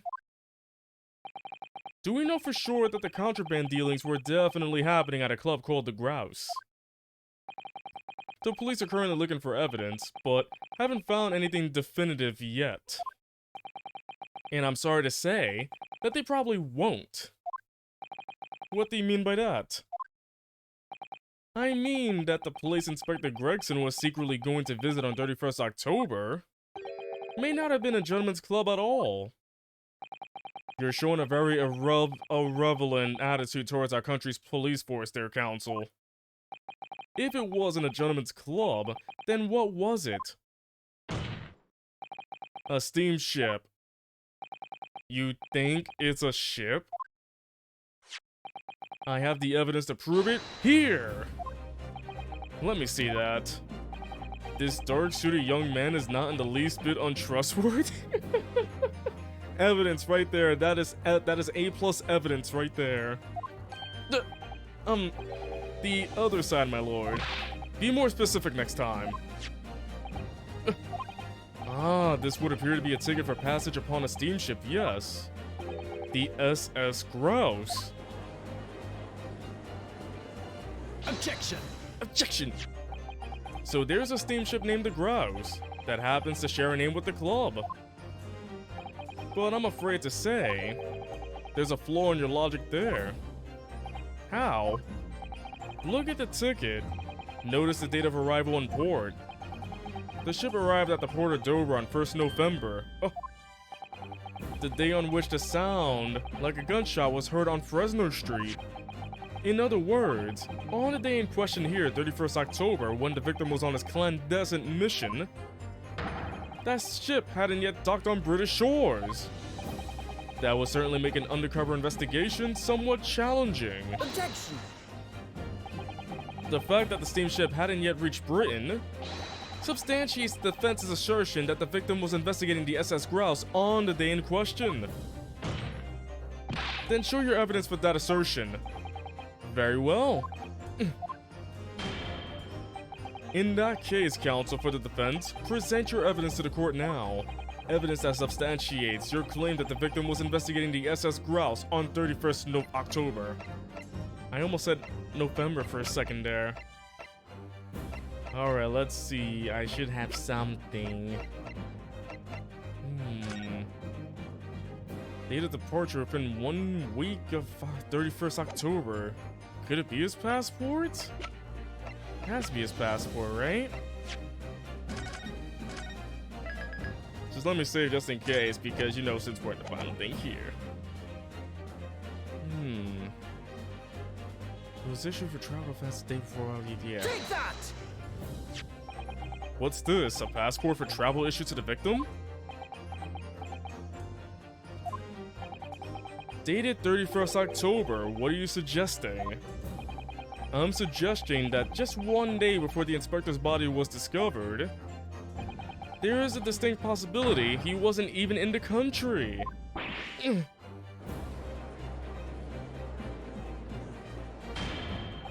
Order!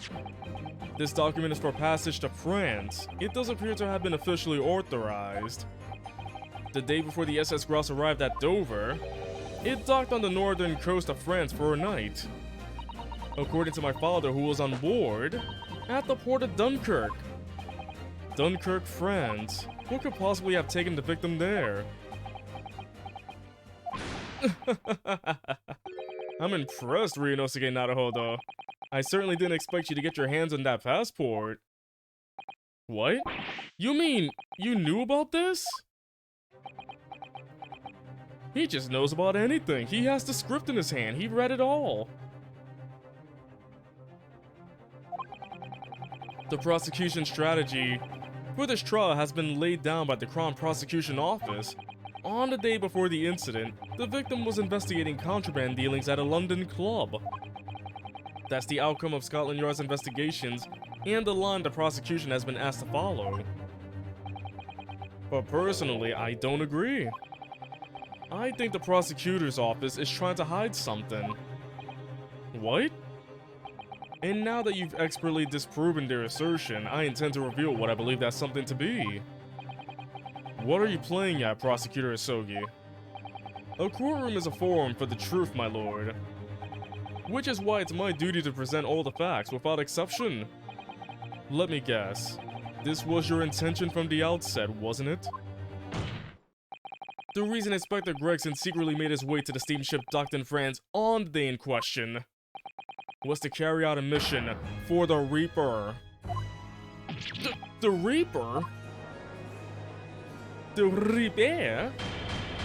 Whoa, triple. What on earth are you saying, counsel? The prosecution made an assertion in court yesterday. Inspector Gregson was investigating the identity of the Reaper. When he discovered the location of the man's secret hideout, he was killed. As I'm sure everyone can imagine, by the Reaper's hand.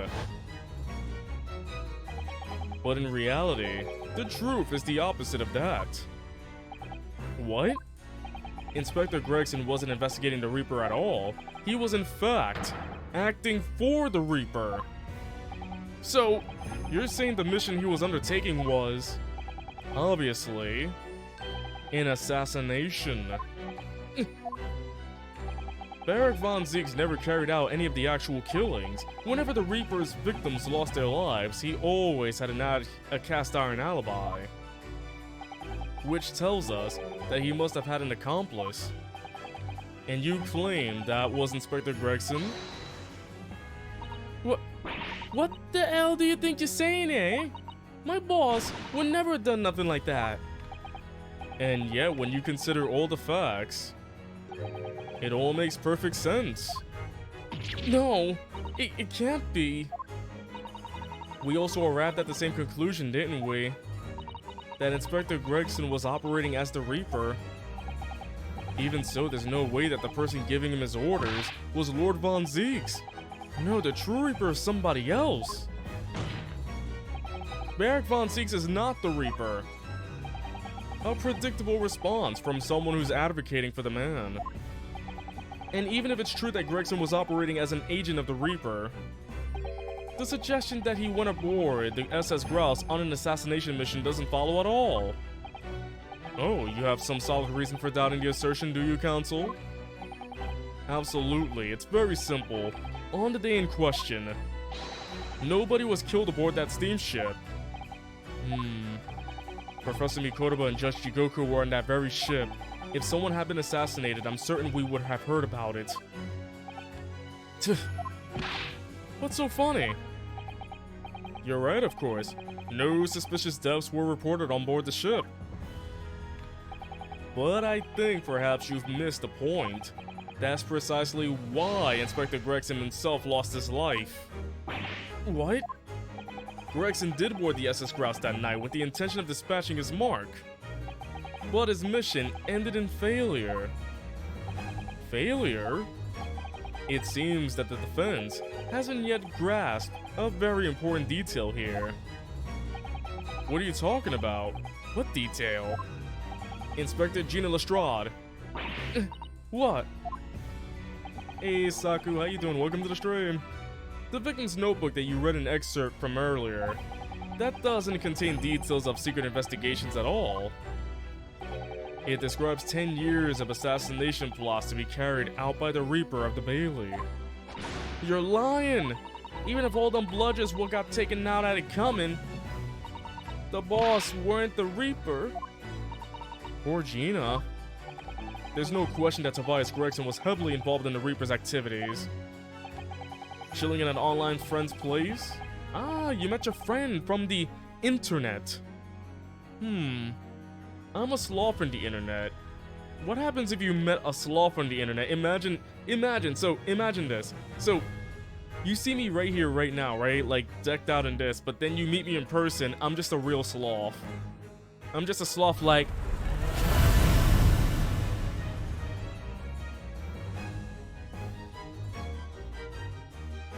I guess I'd be dead. You may just be an apprentice, but if you spend any time at Scotland Yard, you must have heard rumors. I ain't heard nothing, and I don't believe a word of it. Then testify again. As a representative of Scotland Yard, consider it your chance to defend your boss. I don't... I concur. The witness will give a new formal testimony.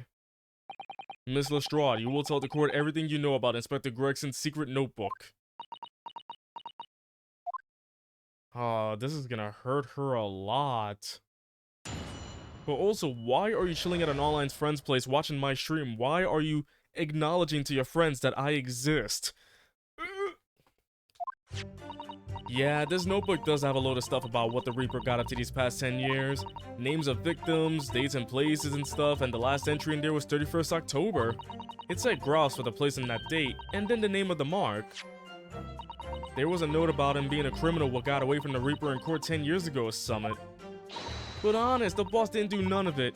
He was just investigating the Reaper, that's all. Ah, this is hurting Gina a lot. Like, this hurts.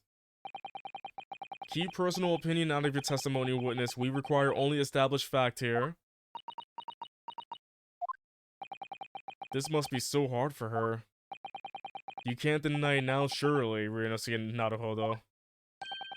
What can I deny? The notebook contained the name of the final mark and the location where the assassination would take place.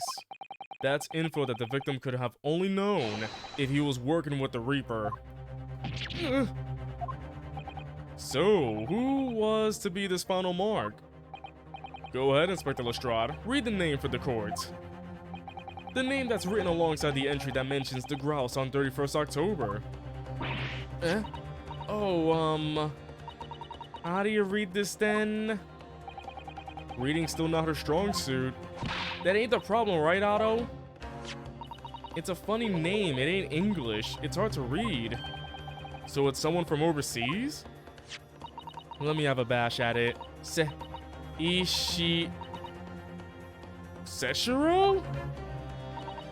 Yeah, Seshiro.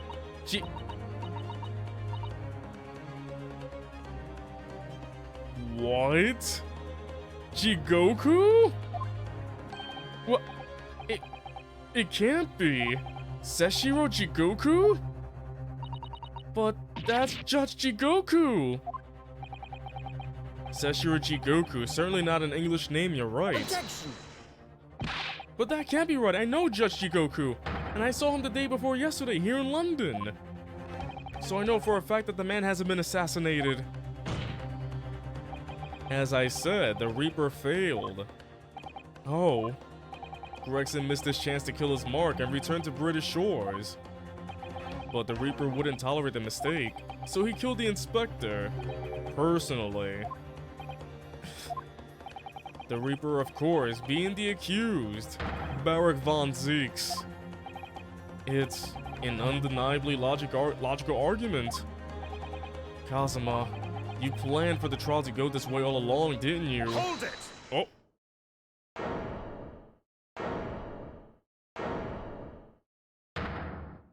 Where'd you get that glass? Oh. Okay, you are getting really, like... Are you able to do this? Pray forgive the discourtesy of filling my hallowed chalice while I stand accused of murder. Look, Lord von Zeeks! The accused has no right to speak uninvited in court. You will return to the dock. I say nothing of whether or not I'm the Reaper. That's the task of this court to decide. But there is one thing I can say unequivocally. That girl is no detective. Eh? What? Nah, that's right, I ain't. I'm an inspector. Repeating rumors heard around the yard, reading entries from a notebook of unconfirmed origin. That's not testimony, it's practically a script. No doubt the rest of this trial will go exactly as you clearly planned. Oh dang, calling Kazuma out. Your hatred of me is understandable. In your mind, I'm sure I am the Reaper, who sent your father to the gallows all those years ago. But you're in danger of becoming a far more sinister Reaper yourself, by attempting to have me condemned with this feeble excuse for testimony. What did you say? Mr. Naruhodo, this is our chance. My lord, the defense requests that the defendant be allowed to speak. He may be privy to important info relating to the testimony just given by the witness. Very well. I'll make an exception and grant the request. The defendant may remain in the witness stand for the cross-examination. Then allow me to toast the court's impartiality. Don't raise your glass in my direction, sir. Counsel for the defense, begin the cross-examination immediately. Ooh, I'm ready. At once, my lord. I slapped myself with glee.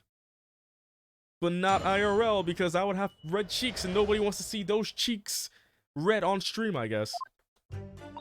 Yeah, this notebook does have a load of stuff about... Oh. Names of victims, dates and places and stuff, and the last entry in there was 31st October. It said grounds for the place and that date, and then the name of the mark. There was a note about him being a criminal what got away from the Reaper in court 10 years ago or something. What do you mean a criminal? Judge Jigoku is no criminal. Well, don't ask me, I don't know nothing about it. Oh, do you remember what Father told us? That Judge Jigoku did once appear in court here in Britain. It was related to the Professor case, I'm sure.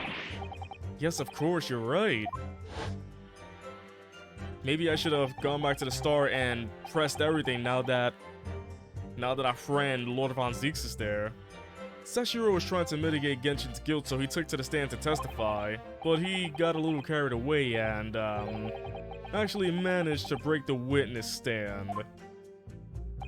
He also said some contemptuous words about the British Empire, for which he was charged.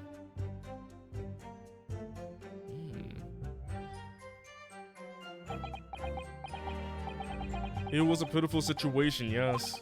I've forgotten all about it, but I prosecuted that trial too, as it happens. You did? It was considered to be an adjunct to the Professor proceedings, you see. But he was acquitted after being told to make reparation for the damage caused to the stand. And there you have it. Have what? Surely the accused hasn't forgotten his own rule? That there is no saving anyone who faces the Reaper in court, guilty or innocent alike? What? No! Or are you suggesting that the reason Judge Jigoku was targeted for assassination? The man was sent back to Japan immediately after that trial. The Reaper had no time to do his work. But then 10 years later, the remark returns to Britain once more. Perhaps now you start to see just how vindictive the Reaper is. Come on, that's absurd! To take someone's life for that? Isn't the whole premise of the Reaper absurd, killing those who have been found innocent? Clearly the rules by which the man operates are beyond the same person's comprehension. But... Alright, let's go back to the first thing now that Baraka's there. Yeah, this notebook does have a load of stuff about what the Reaper got up to these past 10 years. In other words, it shows that Gregson was basically acting as the Reaper. Not you and all, that ain't the only explanation, is it? He could have been investigating the Reaper in secret, and that notebook said what he found out. If I may, when originally people began referring to me as the Reaper, I didn't object. I believe the power to intimidate London's criminal classes into compliance with the law to be beneficial. But you carried out your own investigations into the true identity of the Reaper, didn't ya? Yes, and those investigations proved conclusively that Gregson was one arm of the Reaper. One arm? What are you on about? The Reaper's victims were all extremely shrewd criminals at the top of their game. There's simply no way one person could have taken them on alone. The Reaper is an organization. With you at its head? I had spies at the yard keeping me abreast of Gregson's movements, letting me know when he was elsewhere. So I've been able to check the most recent entry in his book. I knew the location. You knew it said grouse? Believing it to be a reference to the Gentleman's Club, I went there on the day in question to investigate. Ah, so that explains why several members of the club claim to have seen you there. But of course, the inspector was not there. Because at the time he was making his way to the steamship docked on the northern coast of France, as shown by the passport found in the victim's metal trunk. Very well then, back to your testimony about the content of the notebook. Fine. Is something wrong, Mr. Naruhodo? You seemed a little shocked by something a moment ago. Oh, no, it's alright. I'm overthinking this, aren't I? Names of victims, dates and places and stuff, and the last entry in there was 31st October. Names of victims, dates, places, and stuff? What in particular? Well, beside the victims' names, this other name kept cropping up. What other name was that? It's the one I told you yesterday, the same name written over and over again. You mean Asashin? Yeah, that's the one. She's a friend of yours or something, isn't she? Were you even listening yesterday? Asashin. The assassin.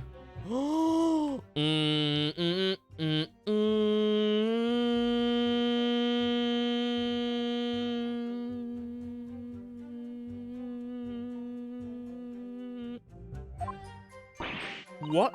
Like, a killer, you mean?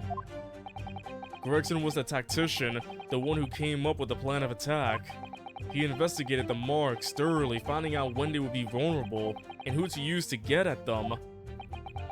But the person actually executing his plans was someone else, you're saying? No resemblance? What are you talking about? I'm sorry. I must have been very wrong there, Blazing Eyes. I must have been crazy wrong then. If that's true, then the Reaper does indeed start to sound like an organized group of vigilantes. Then perhaps what it said on the passport document. Permission for the applicant and one additional person to travel. Could that additional person have been...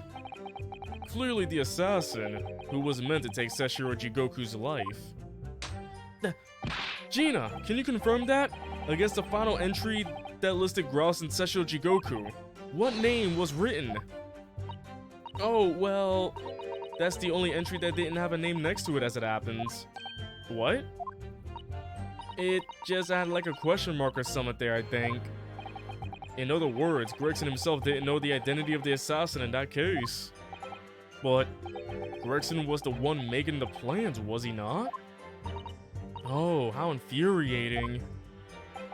A nameless assassin? Who could the assassin be? It said Grouse for the place on that date and then the name of the mark. And you're saying that the mark listed was Seshiro Jigoku. That's what it said. Funny name, if you ask me. And I thought your name was odd, Otto. So pleased to have lost my crown there. Mr. Jigoku is the presiding judge of Japan's Supreme Court of Judicature. Wow, I really need to pronounce these words better. I remember the man. He came to our country as a visiting student 16 years ago. Studying international law and diplomacy under your tutelage, Lord Strongheart. That bearded young fellow was a very able man, I must say. So Lord Strongheart was Judge Jigoku's mentor. If I'm not mistaken, he returned to Japan 10 years ago now. 10 years ago, after that fateful case. Precisely. In the aftermath of the Professor case, his reparation was organized immediately. It's a mystery why such a man would be listed in the inspector's notebook. I didn't think it was possible, but the mood in here has got even worse now. Maybe I'll just keep talking. Oh.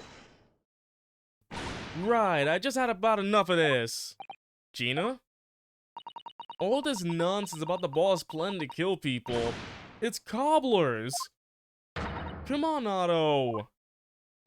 Yes? Why ain't you saying nothing? Why? Why ain't you yelling out objection to Summit? What? You've got to find a flaw. You do usually. Someone's lying here, no question. You gotta work out who it is. Please, for the boss.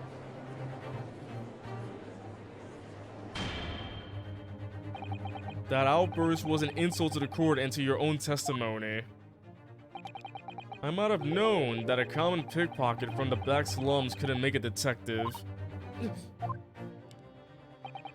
When this trial is over, you will forfeit your warrant card, Miss Lestrade.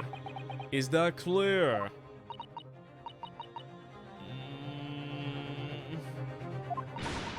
I've had it with a lot of you. It's lies every bleeding place you look in this world, ain't it? Well, I had enough. Gina.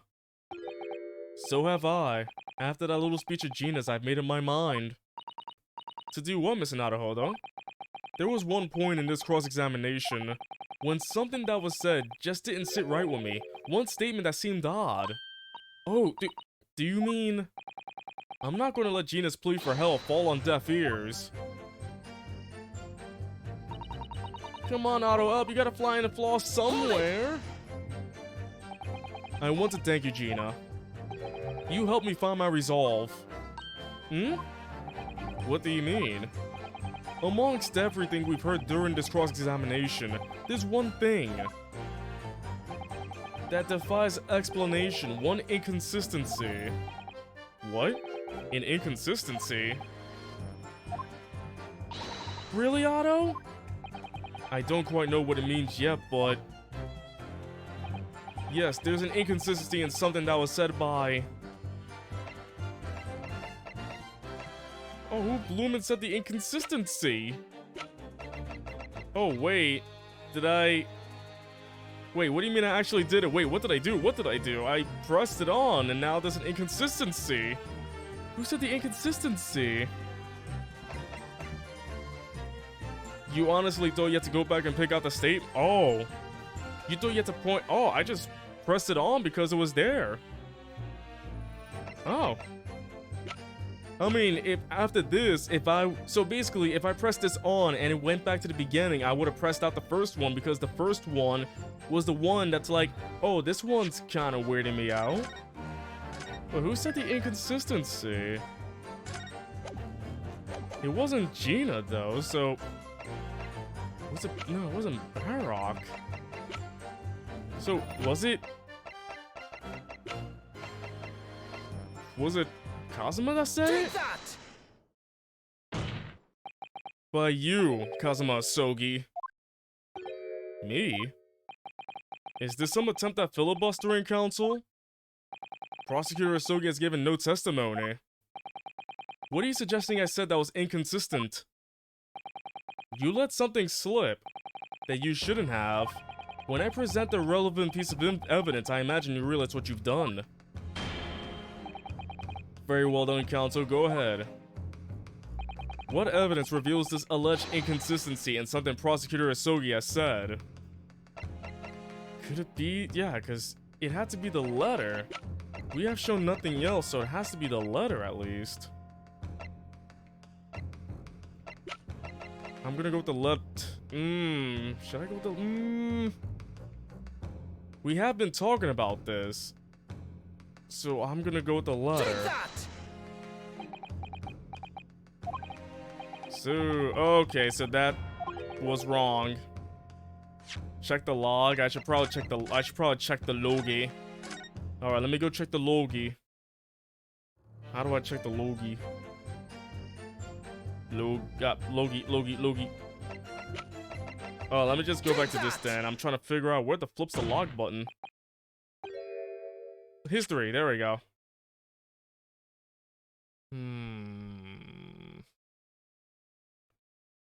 Let's see, where was it?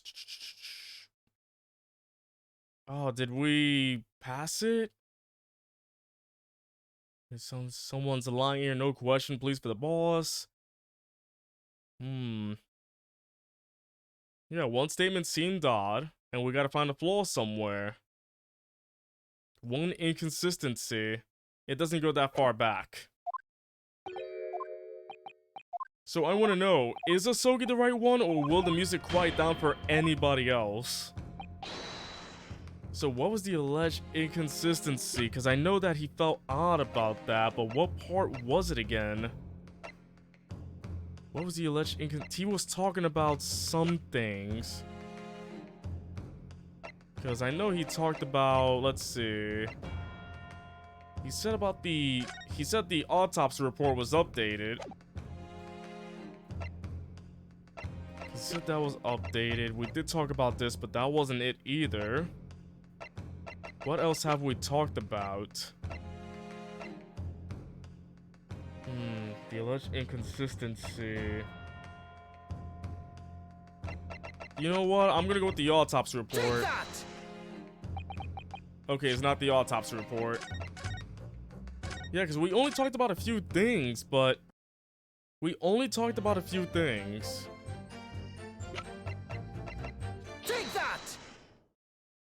Yeah, it's just that I could have been paying more attention. Also, like, why don't people freaking know how to close the door quietly?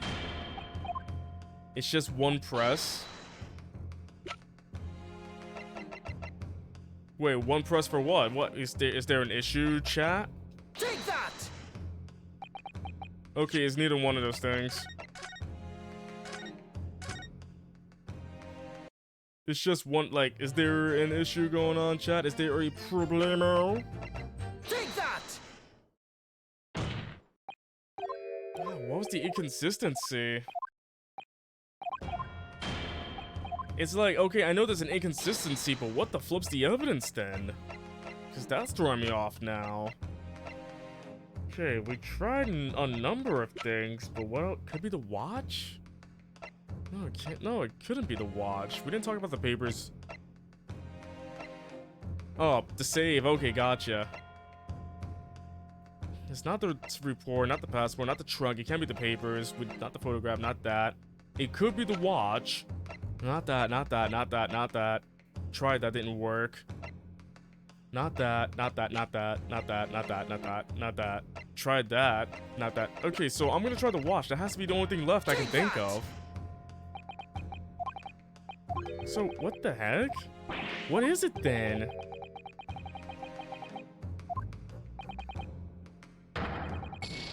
Dang, and he considers me dead at this point. Struck down by my best friend, huh? I believe what you intended to point out, Mr. Naraho, though, was when Kazuma said... Okay, this will help out a bit. Because at the time he was making his way to the steam stock to do, as shown by the passport found in the victim's metal trunk.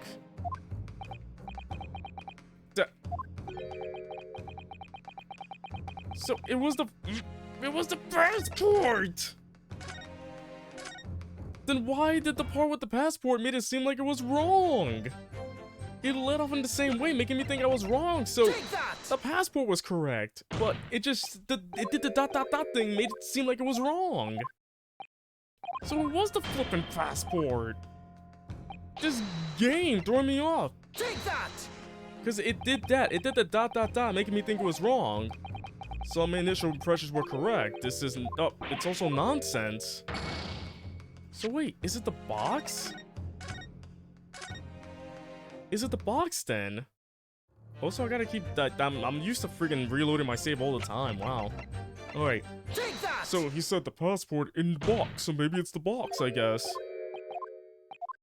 Yeah, it must be the trunk. It must be the trunk. Because he mentioned the trunk, yeah. Take that! This is a trunk that belonged to Inspector Gregson. It was the flippin' trunk this whole time. A metal construction, is it? It's certainly very heavy. Wait, what's this? A blood stain? And a relatively fresh one, too.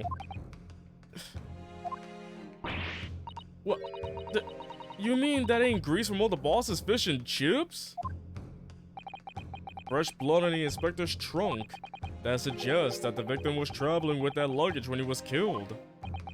That can't be. There was no mention of any trunk in Scotland Yard's report. Yes, there's a reason for that. Immediately after the inspector's body was discovered, one of the street peddlers made off with the trunk, hoping to sell it, a Mr. Sandwich. But I found a me with me nose for trouble. Which means that nobody should have known anything about the trunk. Oh, that explains it. Yeah, because me and Gina are the only ones that know about the trunk. How did Kazuma know about the trunk? Unless, of course, we're talking about somebody who was present when the victim was killed. That makes a lot of sense now. And yet, during the cross-examination of the witness just now, you said this, Kazuma. Because at the time he was making his way to the steamship docked on the northern coast of France, as shown by the passport found in the victim's metal trunk. So the question is, how did you know about the inspector's trunk? We know the man went on a trip to France. Where else would he have put his passport? Objection. But you knew it was a metal trunk. Answer me honestly, Kazuma. On 31st October, where exactly were you? at the port of Dunkirk on board the SS Grouse. Is that the answer you're looking for, Ryunosuke? Kazuma, what did you... Oh... I hadn't considered the possibility before, but if Kazuma was there on the ship, then it can only have been for one purpose. Oh no, Mr. Naruhodo, surely you don't think... Come on, Ryunosuke, you know the rules, and so do I. The only thing that really talks in the courtroom is hard evidence. As I understand it, Inspector Gregson always took that case with him when he traveled. So as it stands, you've proved nothing. Kazuma, are you challenging me to prove it beyond all reasonable doubt? That you were there that day in the same place as the inspector? He was there with Gregson. There's a clue that you've overlooked, a secret that Trunk can tell us. I can't be sure at this point, I'll need to verify it, but I have a nasty feeling that I'm gonna be right. The accusation being made is deeply disturbing, but nevertheless, we must test it. The defense will identify for the court where in the trunk there's alleged clues to be found. Where is the evidence that ties Prosecutor Asogi to Inspector Gregson? It could be this slash right here. Have you seen this huge gash across the side of the trunk here? It's gone right through the letter and into the metal behind. Gosh, for a metal chest like this to have been so badly damaged, whatever made the gash must have struck the side of the trunk with considerable force. I wonder how it happened. It has to be the gash. Got it! This is your proof? What do you say to that, Prosecutor Asogi? Personally, I think flip. I think tying the defense counsel to the inspector's trunk and tossing it into the sea would be more helpful. What? At least that way, London's courtrooms would be safe from its destructive accusations. I believe that was a rather long-winded way of telling you that you were wrong. I getcha. Oh my goodness. Sink or swim. Oh, goodness, that hurts. Okay, I gotcha. Probably should be checking more, I guess. Oh boy. Okay, I probably should look inside the trunk then. I can't find anything out of place. What a shock. Let's have a look inside.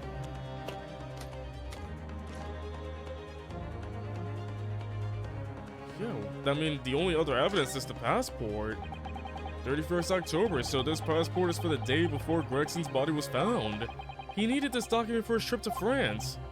And when it seeks permission for the applicant and one additional person to travel, take a look at that slash mark. Oh! There's a bit of sword in there. Do you see that? There's something stuck in the side of the trunk there. It's glinting. It looks like a fragment of metal of some sort. But it's wedged in so tightly I can't remove it. Well, don't cut yourself. You better leave it, I think. I would have never seen that. I thought because this was part of this, it wouldn't count, but now there's this. I was on the right path. I was on the right track. It wasn't the right one. There's a small tip of metal lodged in the wall of the trunk here, like the tip of a blade. Huh? A blade? Kazuma, slung around your waist as ever today, is the esteemed blade Karuma. Of course it is. Won't you draw it here in this courtroom for all to see? Exercise caution, my learned friend. That man is the son of London's most notorious killer. Bailiff, watch Prosecutor Asogi like a hawk. That won't be necessary. It is broken. Oh no! The tip is broken. If the fragment of metal from the trunk fits together with the end of the sword, the question of who was there with Inspector Gregson will be answered. Agreed. Kazuma Asogi.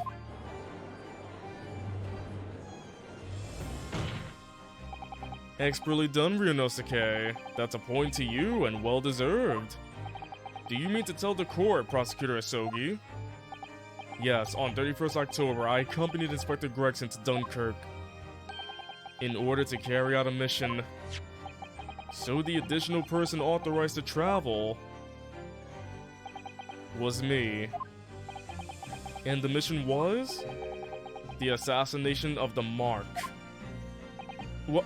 What? You mean you're the killer whose name was omitted from this notebook? You were following the Reaper's orders to dispatch Judge Jigoku? Oh, dang. Let me make one thing perfectly clear. I have killed no one. Explain. I have accepted the assassination mission, yes, and I accompanied Gregson to Dunkirk, but I never had any intention of carrying out the plan. You were never going to do it? We can believe Kazuma-sama, I'm sure. After all, Judge Jigoku arrived safely in London the following day.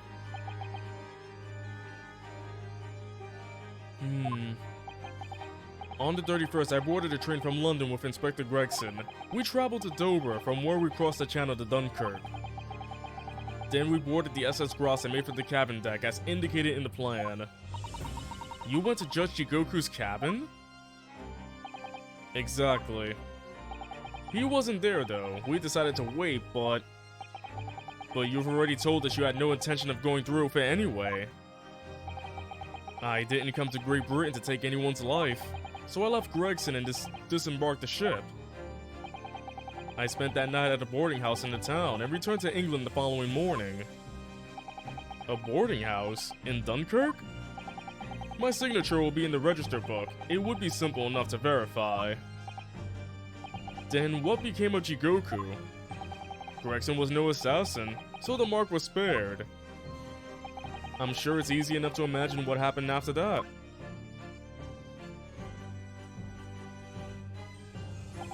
Gregson returned to England as well, having failed to complete the mission.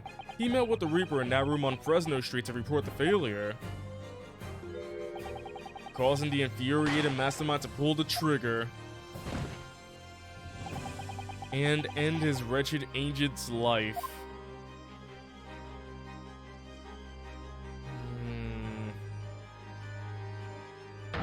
That's the real truth behind Inspector Gregson's murder. Objection! Oh. But if you did nothing as you claim, how did the tip of your sword come to be lodged in the inspector's trunk? I mean, that is true. Answer that, please. I don't need to answer that. Yes, you do. The victim was killed by a gunshot. A small fragment of a Japanese blade isn't relevant to the case. And accordingly, I choose to exercise my right to silence on that matter. Ooh, I understand your anger, Zeeks. Be that as it may, the court will sequester the sword as evidence. Give up your sword. As you wish, my lord. The great sword Karuma is ours. Maybe I should examine it just in case, basically. Let me just do that real quick. Look, the great sword Karuma. Karuma, the great blade. It's such a thing of beauty, I want to gaze on it for hours. Beautiful. It's so gorgeous.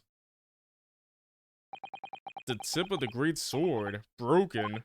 It's such a shame, it's been so meticulously cared for over the years. I can almost hear Karuma's sobs. Kazuma must have really taken a swing for that to happen. Yeah, nothing else to look out for, right? Just sword stuff. Just sword stuff. We must take immediate action now. To verify, what does Seshiro Jigoku remains unharmed? What? Remains unharmed? I agree, that should be our first priority. It's recently come to my attention that he hasn't been seen since yesterday. How did you... When a foreign dignitary invited to Great Britain goes missing for 24 hours, it's only natural that the question of his safety should arise. You don't mean to say that you think Judge Jigoku may have been killed? The Reaper has more than one assassin at his disposal, and he has the power and influence to give orders from the inside of a prison cell. Isn't that right, Lord Van Zeeks?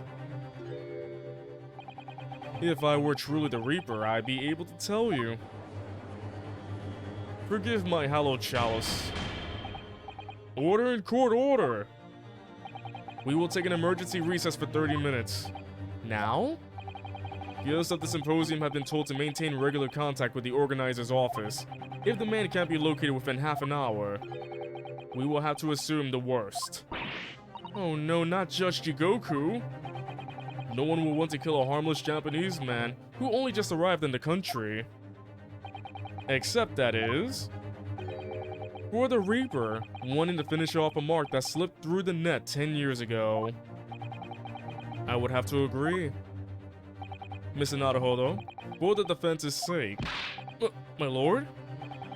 I sincerely hope we are successful. If we're unable to confirm Mr. Jigoku's healthy existence in the next 30 minutes, you will face grave difficulties. Court is adjourned for 30 minutes. Oh dang, I hope everything's okay, but knowing this is an Ace Attorney game, the worst could happen. Kazuma-sama, the Reaper's assassin. I feel as though I'm in a nightmare. I can hardly believe it either, but on the other hand, Kazuma isn't in the habit of making up stories. I have such a terrible sense of foreboding. If something awful has happened to Judge Jigoku, then I feel as though things will only spiral further and further out of control. I felt it from the moment I stepped into the courthouse this morning. That strange sensation that we were careering towards a foregone conclusion. Well, in the worst case, we might only have 30 minutes left. Unfortunately though, I don't think there's anything we can do but wait now. We're out of options. Actually, there may be one last hand we can play. Or rather, one last ear. Of course! The little Mr. Sholmes doll that Iris gave us. I can't wait for it to pull out the ear and it's actually a gun. Gunbit. If for some reason you completely run out of options in the trial today, then just pull this little Hurley's ears as hard as you possibly can. Lend me an ear. Okay. Perhaps now is the time. What should I do? Pull Hurley's ears or not? We're pulling it. Here goes nothing. I'm gonna do it. You just hear chick. Oh. Boom. You like Mr. Naruhodo? No looking back. Heave! Ow! That scream sounded like Mr. Sholmes. Mr. Sholmes, where are you? Here, my dear fellow, here! I'm the rabbit! It's the felt doll talking. Oh, it actually talks. Pull the ears again, Mr. Naruhodo, as hard as you can. Alright then, I'll pull all my strength into it. Hey! Ow! Wait, what? Excuse me? It's a freaking receiver, and if you pull the ears, it pulls on his ear? Oh my goodness, that's great. Please, my dear fellows, you don't need to pull my ear off. Mr. Sholmes, where are you? Wait, is he on the ship? Myself and my trusty partner are presently in the first-class cabin area of the SS Grouse. The SS Grouse? She left Dover that night after the final pieces of cargo were loaded. It got back on his ear. We are currently docked at Dunkirk, but due to be underway again in half an hour. You've taken a ship to France? Please, even with my athletic prowess, I would struggle to jump the Straits of Dover. After we left Baker Street last night, we hurried by cab to the station and by train to the port, in order to board this vessel in time. So you mean you've already worked it out? That the steamship was where everything really took place? Mr. Naruhodo, pray, what is my name? Herlock Sholmes, world-famous great detective. Recited to perfection, well done. You're a genius, Mr. Sholmes, that's the only word for it. Ow, ow, ow, ow, ow! Mr. Sato, gently, with this genius's ear, please. Oh my, I'm ever so sorry. If I may, Sholmes. I love how it just goes back in his ear like that. Ah, there you are, Mikotoba. You may remember that it was in fact that I made the connection to the SS Grouse. At Scotland Yard yesterday when we examined that notebook and I recalled my steamship ticket. But of course it was, my dear fellow. And not once did I controvert that fact. I merely had our court-bound companions utter my name. Yes, you did, didn't you? We've just entered a recess. The trial resumes in 30 minutes from now. And if we're unable to present any new leads then, I'm afraid to say... Do not fret, please. It's for precisely that purpose that my partner and I have made this journey. I have no doubt we shall have welcome news for you within the half hour. Thank you, Mr. Shrooms. That would be wonderful. Until later, then. Yes, you'll be hearing from us if you're not in touch first. Ow! I shan't be hearing anything if you keep tugging my ear in that mindless fashion. Whatever was the idea behind making a receiver operate in that way in the first place, Sholmes? I freaking love this invention. That rabbit is pulling his ear off. Iris, you are a genius. Iris is a flippin' genius. Why the deuce would I know? It's Iris's invention, not mine. Oh my goodness, that's just amazing. Whilst I know how much you enjoy being the hero of the hour, Sholmes, we have but half that now before the grouse puts to sea again. If we don't conclude our investigations rapidly, we shall find ourselves in Naples before long. There are times, Mikotoba, when you make a surprising amount of sense. So, let us begin! So... Wait... Wait, am I playing as Mikotoba now? Iris invented Bluetooth? More like Bunny Tooth. Buntooth. She made Buntooth, but... Wait, so... The investigation continues with Mikotoba, and... Oh my goodness, this is amazing. This is great. So, in those 30 minutes, I'm playing as Mikotoba and Sholmes. Holy flip, what a twist, though. But I feel like we need to save this for next time. So, a lot has happened this time, but... Thank you all for coming to tonight's stream. I hope you all enjoyed yourselves. Let me see if anybody is available to do a raid-do. Any raiders out there? Nobody I know right now. I need to know more people. I really need to know more people. But either way, I hope you all enjoyed yourselves. I'll be back tomorrow with Xenoblade Chronicles. And if you haven't followed, please do for more streams like this. So... The next upcoming day, Xenoblade on Saturday, more Great Ace Attorney on Sunday. So I hope you enjoyed yourselves. We're almost done with this game. Can you believe it, though? Can you believe we're almost done with this game? A couple more streams, we'll be done with this. And who knows what'll be next. But, have a good night, everybody. Bye! Don't worry,